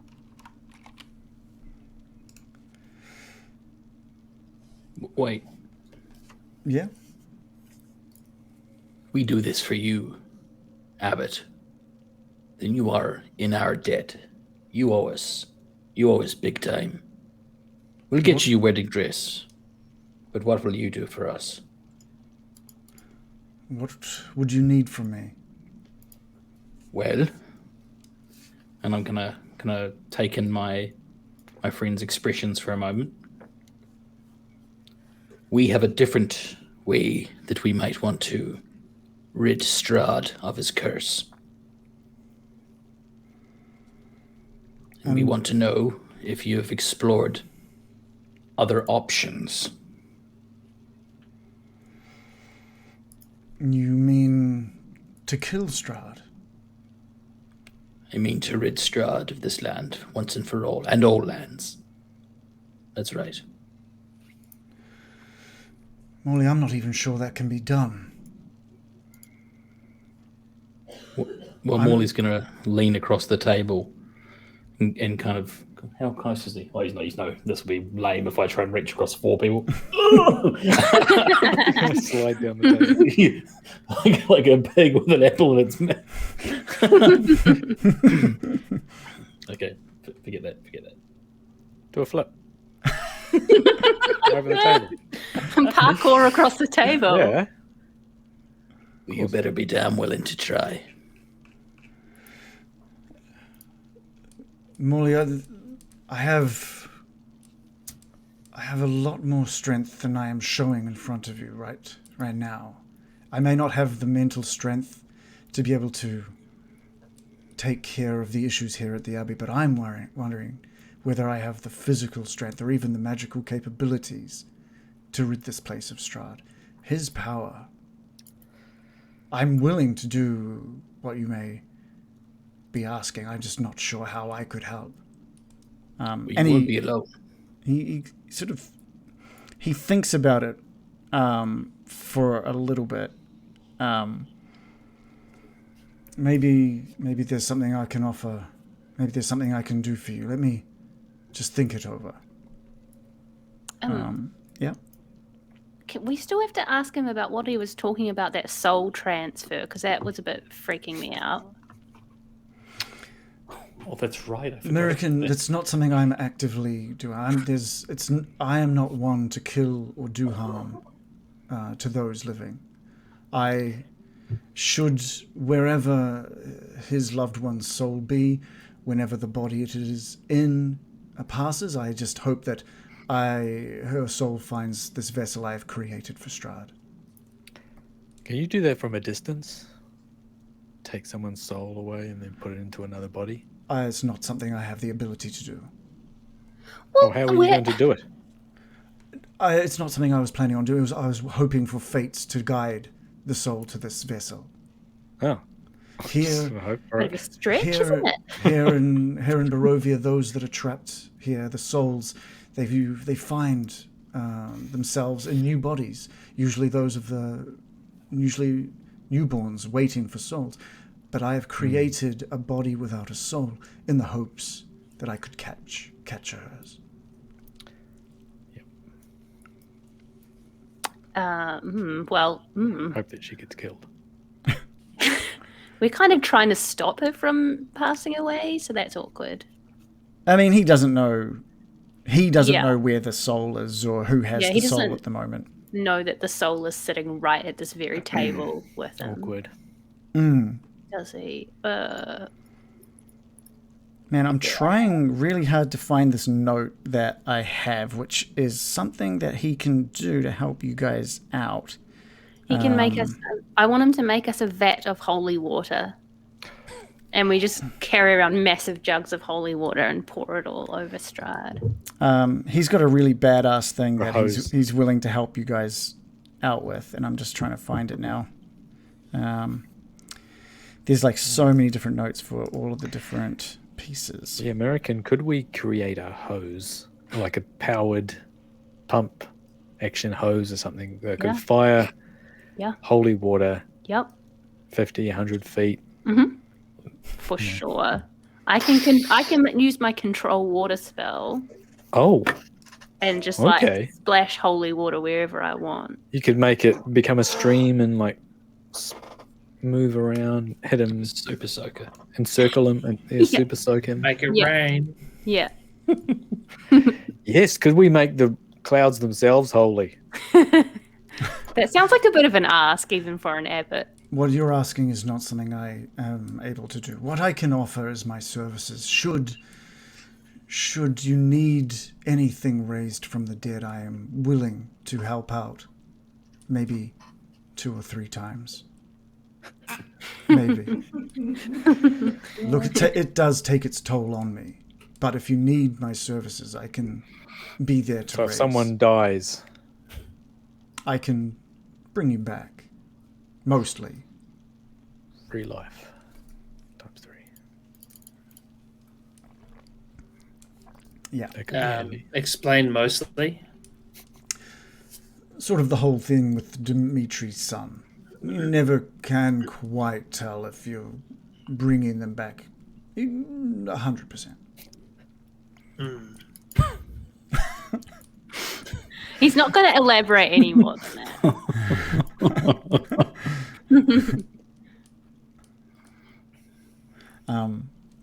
I could also offer any healing that you may need. I can use Healing Touch as basic. It's a spell that I have, and it lets you get cured of things. As if there's anything ailing you, I can remove that from you as well. He's like shopping himself around now. I can do this. I can do that. If you need a back rub, maybe. Healing rub. Everyone tells me I have magic hands. Oh God, who's that guy? Well, let us hope we do not need such services, but I appreciate your offering them. Okay. I still think, as a player, I'm like, I think he could be on the right track with the zombie bride. Should we offer to give it a crack with him? It needs the soul of Tatiana. I just feel like he won't fall He doesn't for it, need though. the soul. He's definitely hoping to end up with a soul in it, but he I thinks mean, the body's Strahd. fine. Oh, right. Strahd is set on the goal of Tatiana's soul. I think we know And him that well. He hates his brother. He just killed his brother again. But He's- wouldn't Yeah, it but wouldn't Baron, it be kind of cool and funny if at least we tried with the zombie? Yeah, And the Abbot would yeah. appreciate it if we were like, oh, we'll take her. I think can it's show forgetting how up. hot she is. Yeah, have you seen her? Did you not listen to what he said before? Pretty hot. Look at He him, was like, dang. for God's sakes. He's like, the best "Come leagues that have on." ever been. Have you seen Vasilki? Oh. She is. The Abbot puts the knife back down onto the table and says, "Oh no, that's the Clovin. Clovin, you may head back upstairs." Okay. Thank you. And he heads back to the stairs and upstairs. This time you don't hear the sound of the viol playing, just him walking across the room and loudly collapsing onto the bed, or what you assume to be just a collapse onto the bed above. So, American, you'll take care of Clovin as well. No. The agreement I said was... only the depraved ones, the ones who can do nothing but commit harm to others. So you'll want the keys to the sheds? I suppose, if it must be done. And he I'm going takes to a- look around the table and see if everyone else is just like, what? Yeah, I'm like, what? I'm diametrically opposed to murdering all these pathetic creatures. Okay, what about everyone else? Because I won't do it if everyone's like, no, this is yeah. terrible. I think it's. I kind of, I showed my hand pretty early here when we walked in. I'm all for the mercy killing. You know this. Okay, I that's was two. Mr. Mercy Killing. The poster boy for mercy killing. Yeah. He doesn't even get to know them. He just assumes it's a mercy killing. Mercy killing. Sorry, that was an evil laugh. It's a mercy not having to think about it. And Bill? Yeah, I mean, I think I said before, there's basically, it's no life for these things. Well, it is for And- some of them, though. We agree that would only kill the ones who are so depraved that all they crave is violence and will only cause harm to the ones around them, and their life is hell.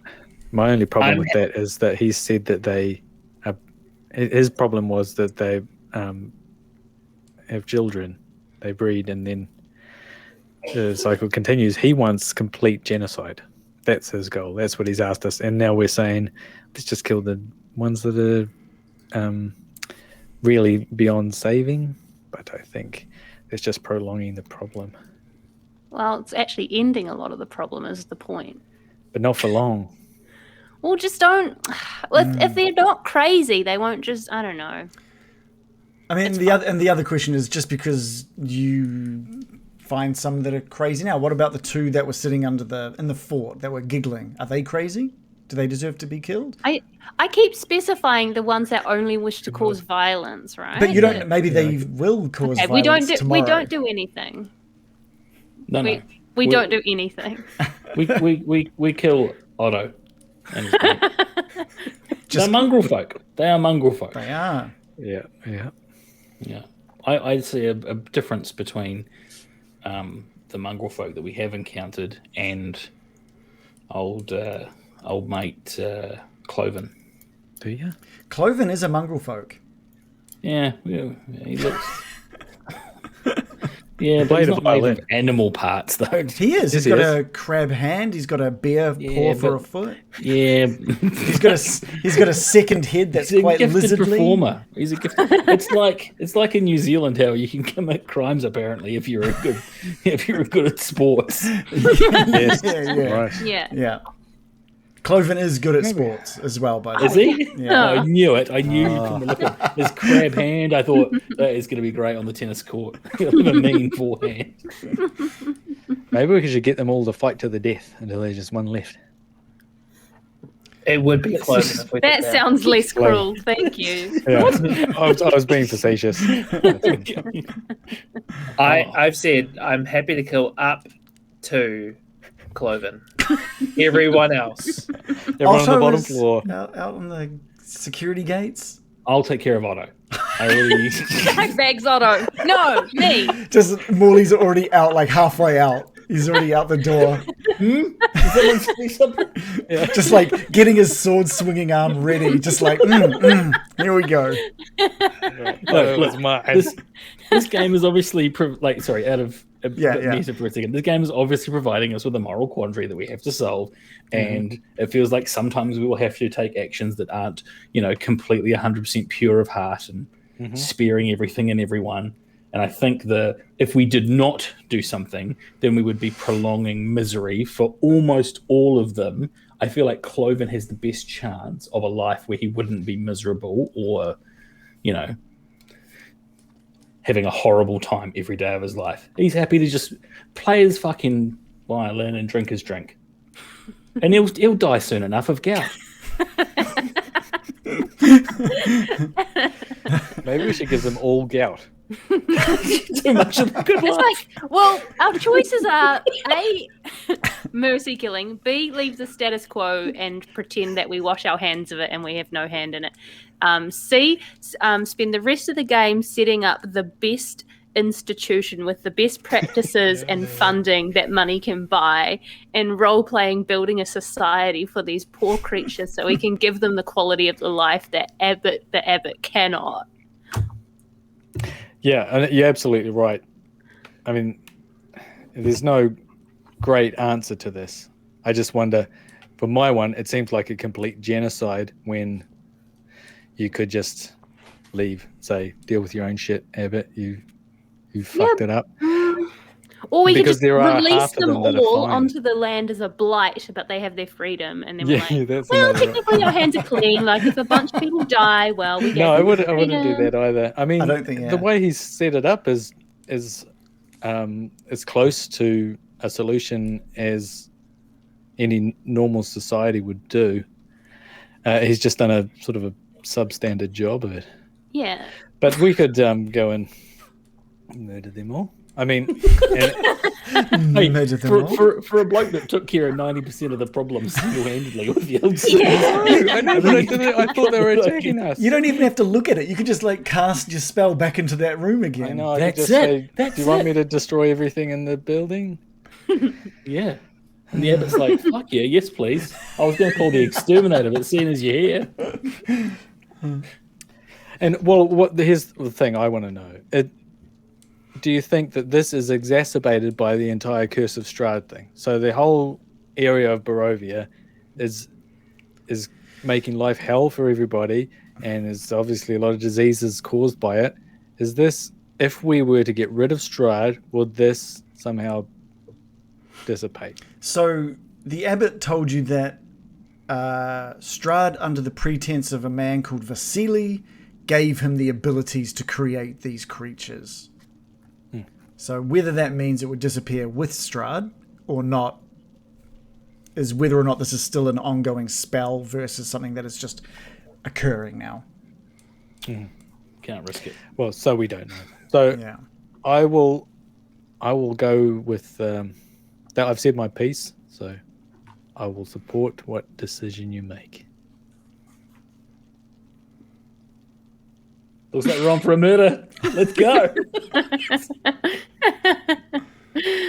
Oh I no. think it has got to be a solemn, swift, dignified affair. We need to figure out. Yeah, that's what we're good at. Hmm. I'll Swift punch and Otto to dignified. death slowly.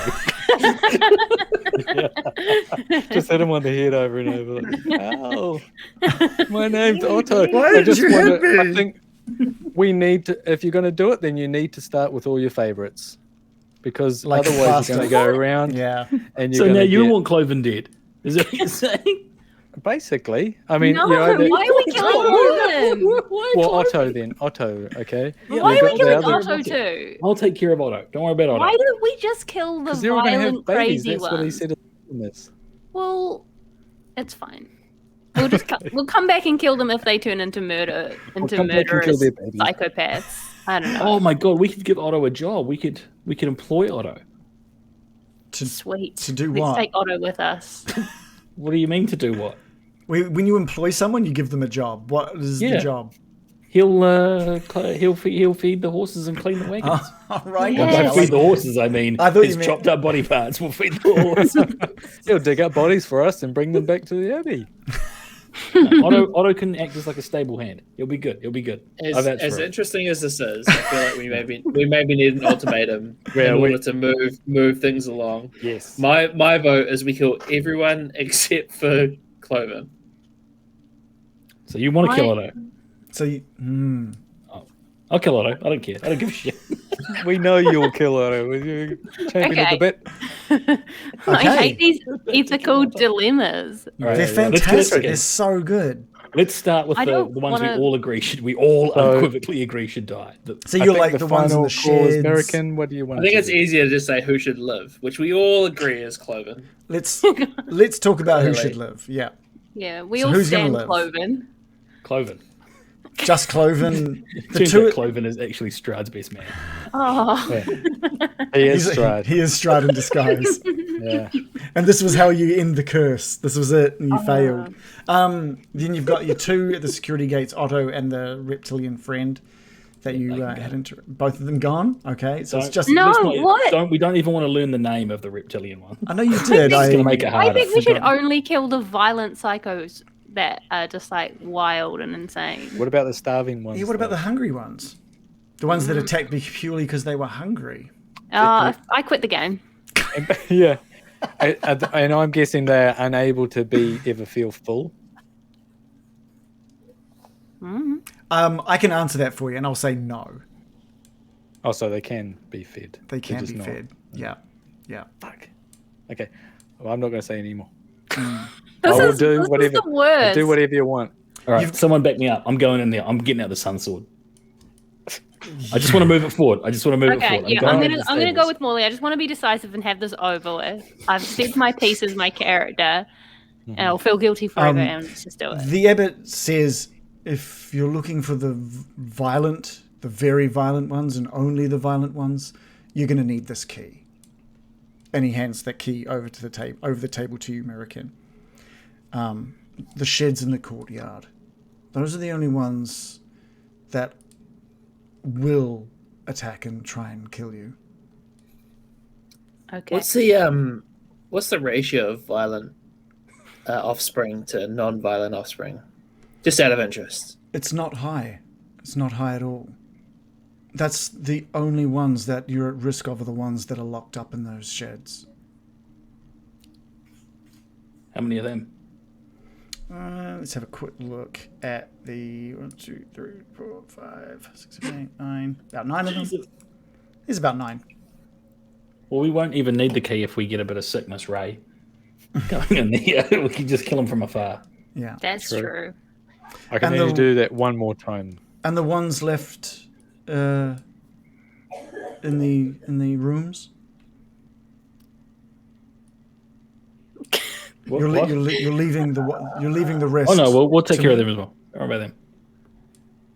Okay, good. They go.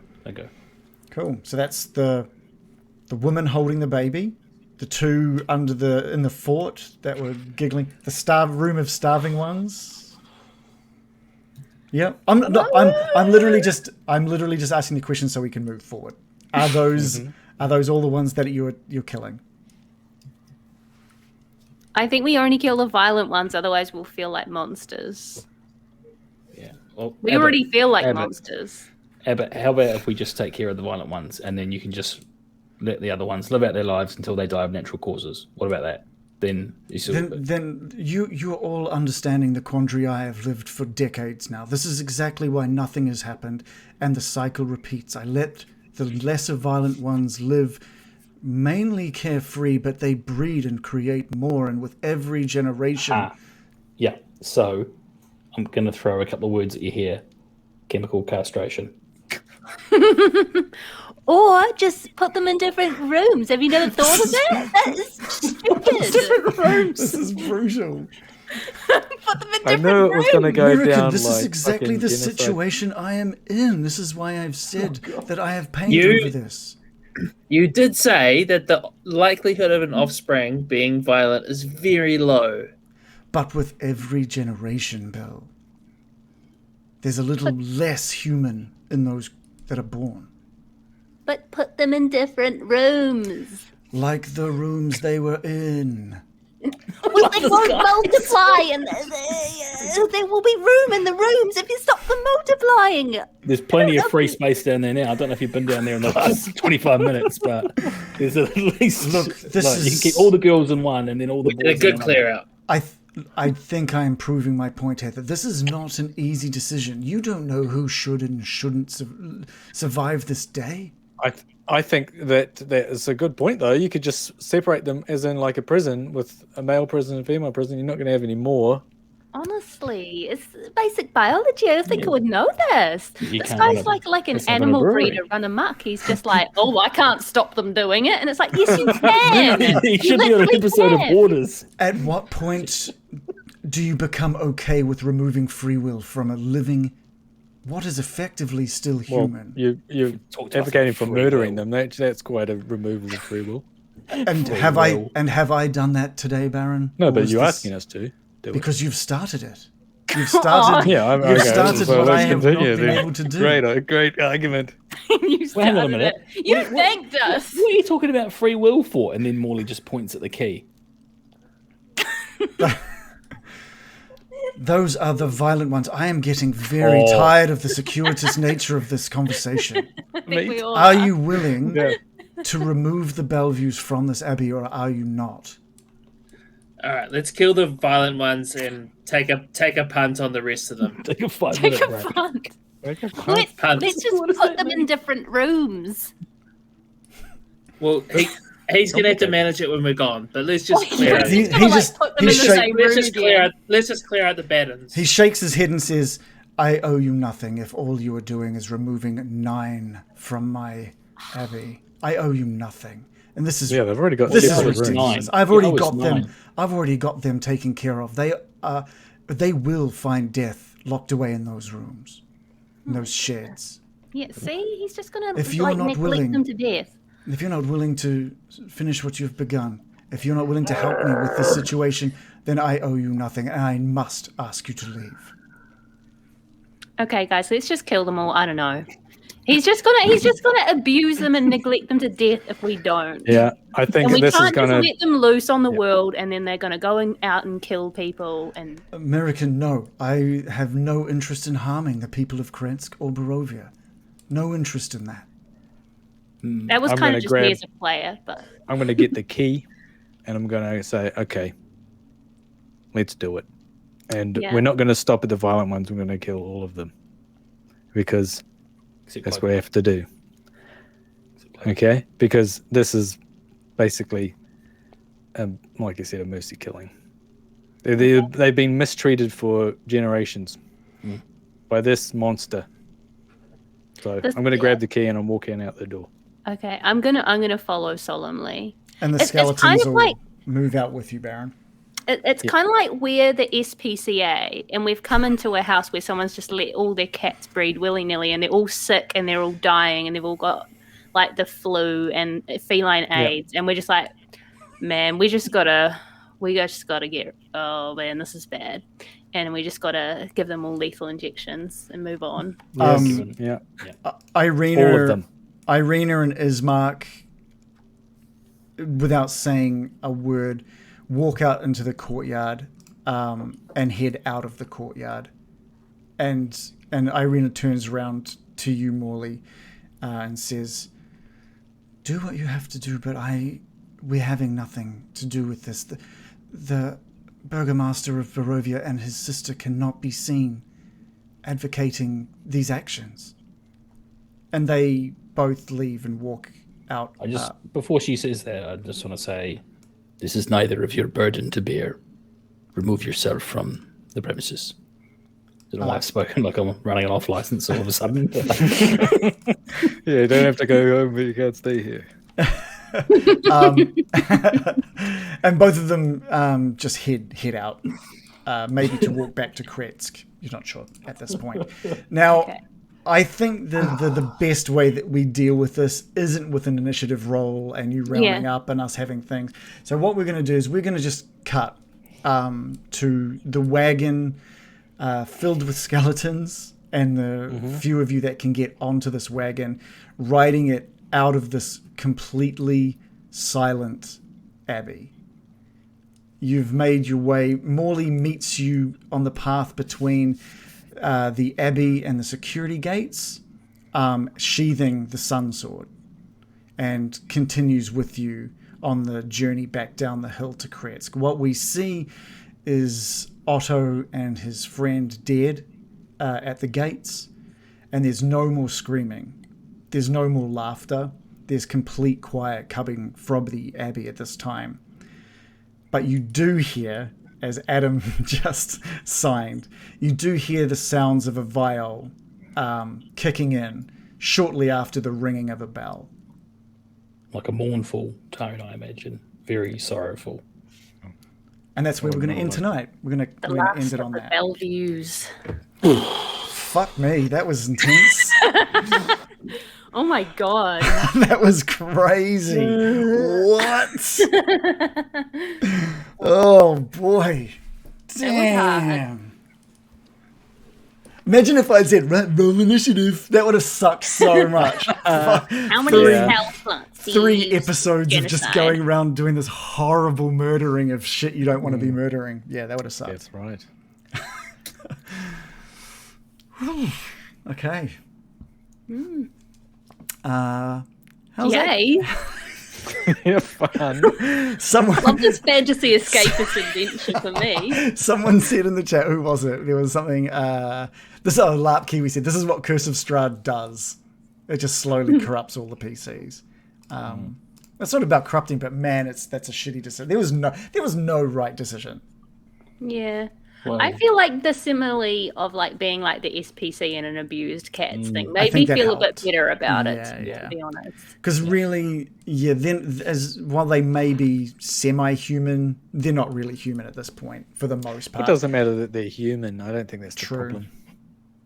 It's that they're so mistreated and there's no possibility for a proper life. There's literally none. There's no way that this was ever going to have a happy ending. This section. Although that's the case for most of Barovia, so I'm going down the creek. You could have just left. You could have just left and been like, "Look, it's not our. If you want to do that, do that. If you want to leave it, leave that. It wasn't our business before. It's not our business now. Let's just feel get like, out." that is morally dubious. Sure, on its own as well. Yeah, absolutely. I think a lot of people would like to just pretend they have nothing to do with the situation and wash their hands of it. But... And Nuka Quinn loved Irina's mustache. I'm glad you noticed that, Nuka. Thank you for that. Yeah, she's quite a keeper, that one. Yeah. Damn, that was heavy. That was a heavy session, that one. I didn't even mind that I was worried a little bit that I think Bill, or John, you might have felt it that the conversation really maybe going quite circuitous. I wanted to give it time to sit and feel bad before bringing the abbot back in and trying to force a final decision. So I hope that didn't bother you guys too much that it was going. I was enjoying it. It wasn't getting stale. It wasn't too long for me because I feel like we discussed it from all angles. Yeah, you don't want to rush something like that. No, if you guys we'll do it. Yeah, sweet. Straight off the bat, like, just like, let me at them. I feel like it added another level to it that like the abbot was clearly like not that in agony over his bad choices. He was just kind of like, I'm cool though. It reminded me of lots. Sometimes you see this kind of disgraced people get held to account, but there's an ego to it. Otherwise, they wouldn't have done what they did, right? Like Lance Armstrong. I know you all love your sports, so I've got a few more examples. Yeah. It was cool. It was well DM'd. I really have been excited about bringing the abbot into this. Hugely excited, and Clovin. I knew Clovin was going to be enjoyed. That was a good touch having him play at the end. Yeah. The last of the Bellevues. I didn't mention that I went up and killed. Oh yeah, no, we doubled back when we heard that. We're like, wait a minute. Actually, that's right. Sorry, Shannon did say he wanted to kill all of them, so no, Clovin's dead. Sorry. Clovin's dead. That was the I wouldn't Abbot feel any playing. worse about it. No. Wouldn't you? Just because he can play a violin or a viol doesn't mean it's any. He's got a baby that he face. should survive. One of the military had a baby. Yeah, you did kill a baby. You just walk in and killed it. I don't know how you guys did it, but the baby I did imagine die. we did it through the door. Yeah. Montage. Yeah. Just a sports montage of Yeah. By the end, we were having fun, to be honest. Yeah. We should just leave and the entire place is on fire. Yeah, Oh, another day in Barovia. That's such a trope of D&D as well. It's just like, I'll just burn the place down. This is fine. It's fine. Well, we've got to go back. We've got to go back there to pick up Vasily to take her to dinner. It's with Strahd. Yeah, we'll be like, God, she is. She's pretty good looking. She's pretty hot, guys. She does not have the soul. She's not dead like you. She's got so much in common. She's the same.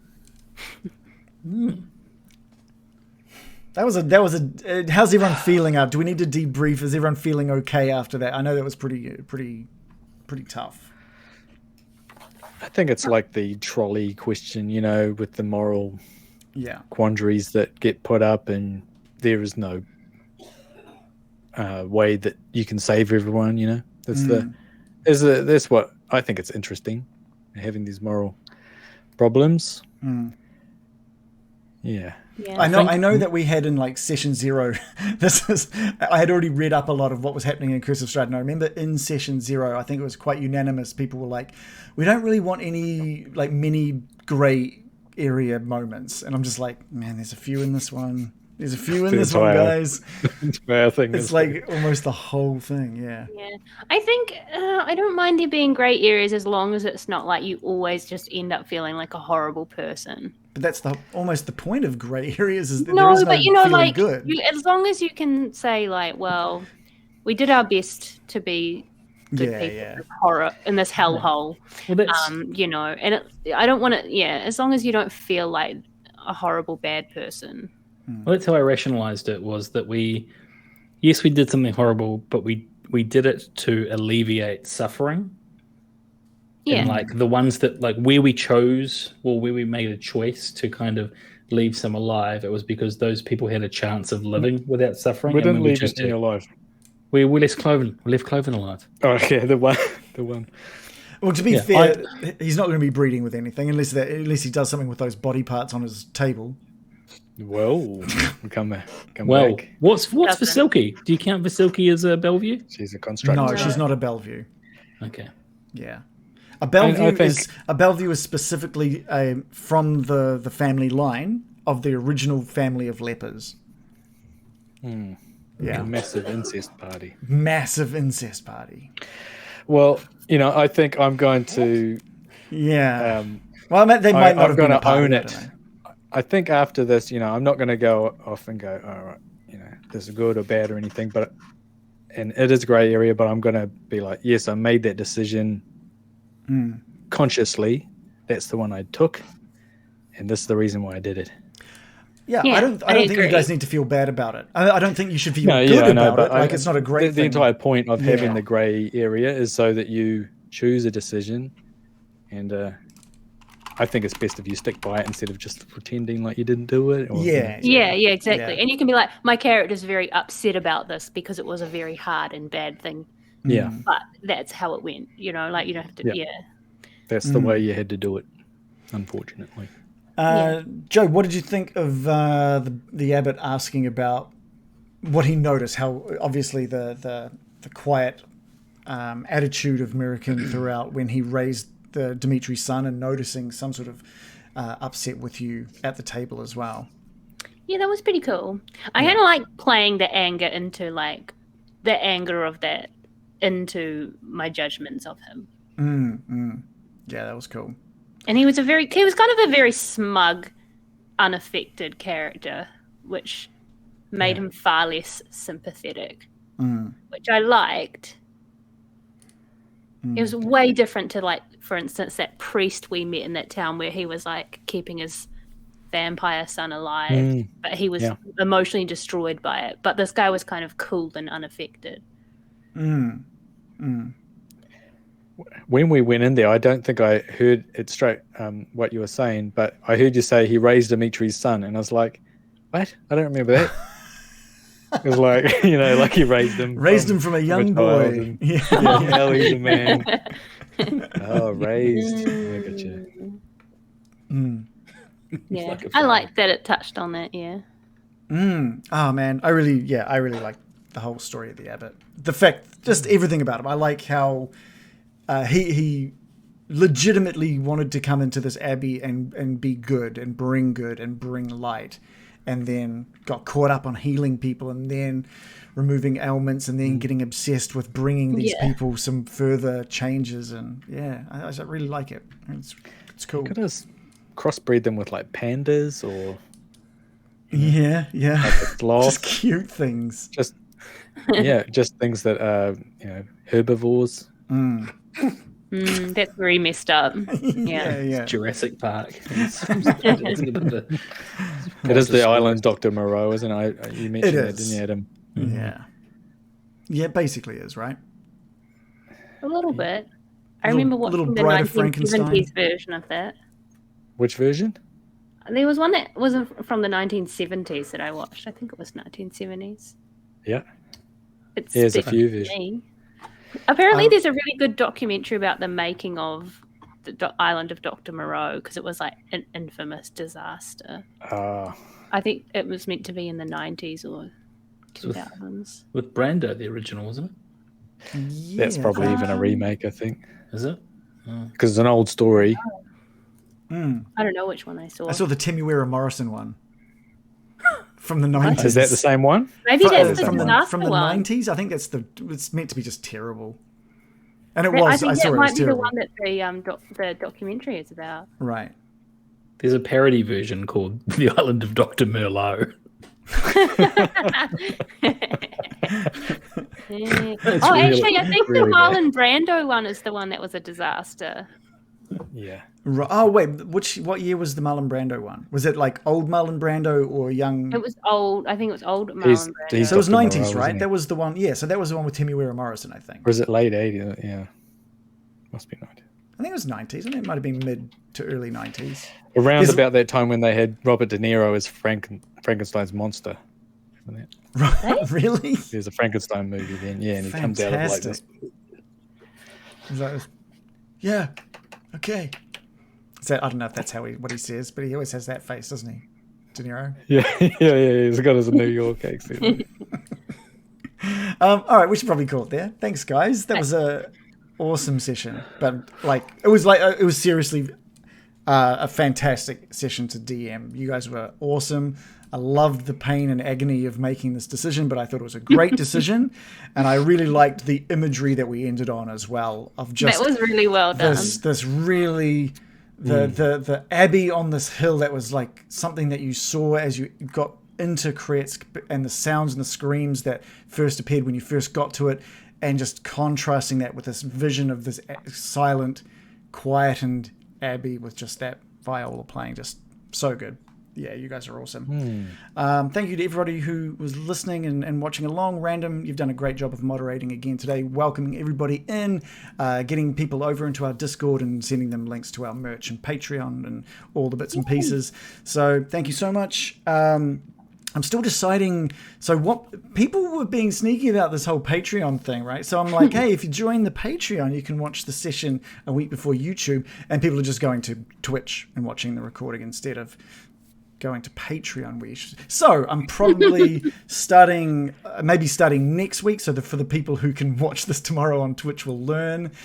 Starting next week, I will unpublish the session for a week on Twitch as well. So if you want to stay up to date, you will need to join that Patreon. It's only $4 a month, and it'll all go towards helping make the stream even better. And we'd really appreciate that support. You also get access, along with any subscribers to the Twitch channel, to a couple of channels in the Discord that you can make suggestions for Needle's Wheel for when he next shows up, and he is coming soon. And just chat to me about things that have happened in the stream or will be coming up in the stream, the supporter channel. That's all for you guys. The players aren't in it because it will be full of spoilers. So there we go. Thank you guys all again. Thank you guys for the support, and we will see you at the same time next time. There we go. Right, bye. Of everything that happened tonight, that was the worst. Aw. To me.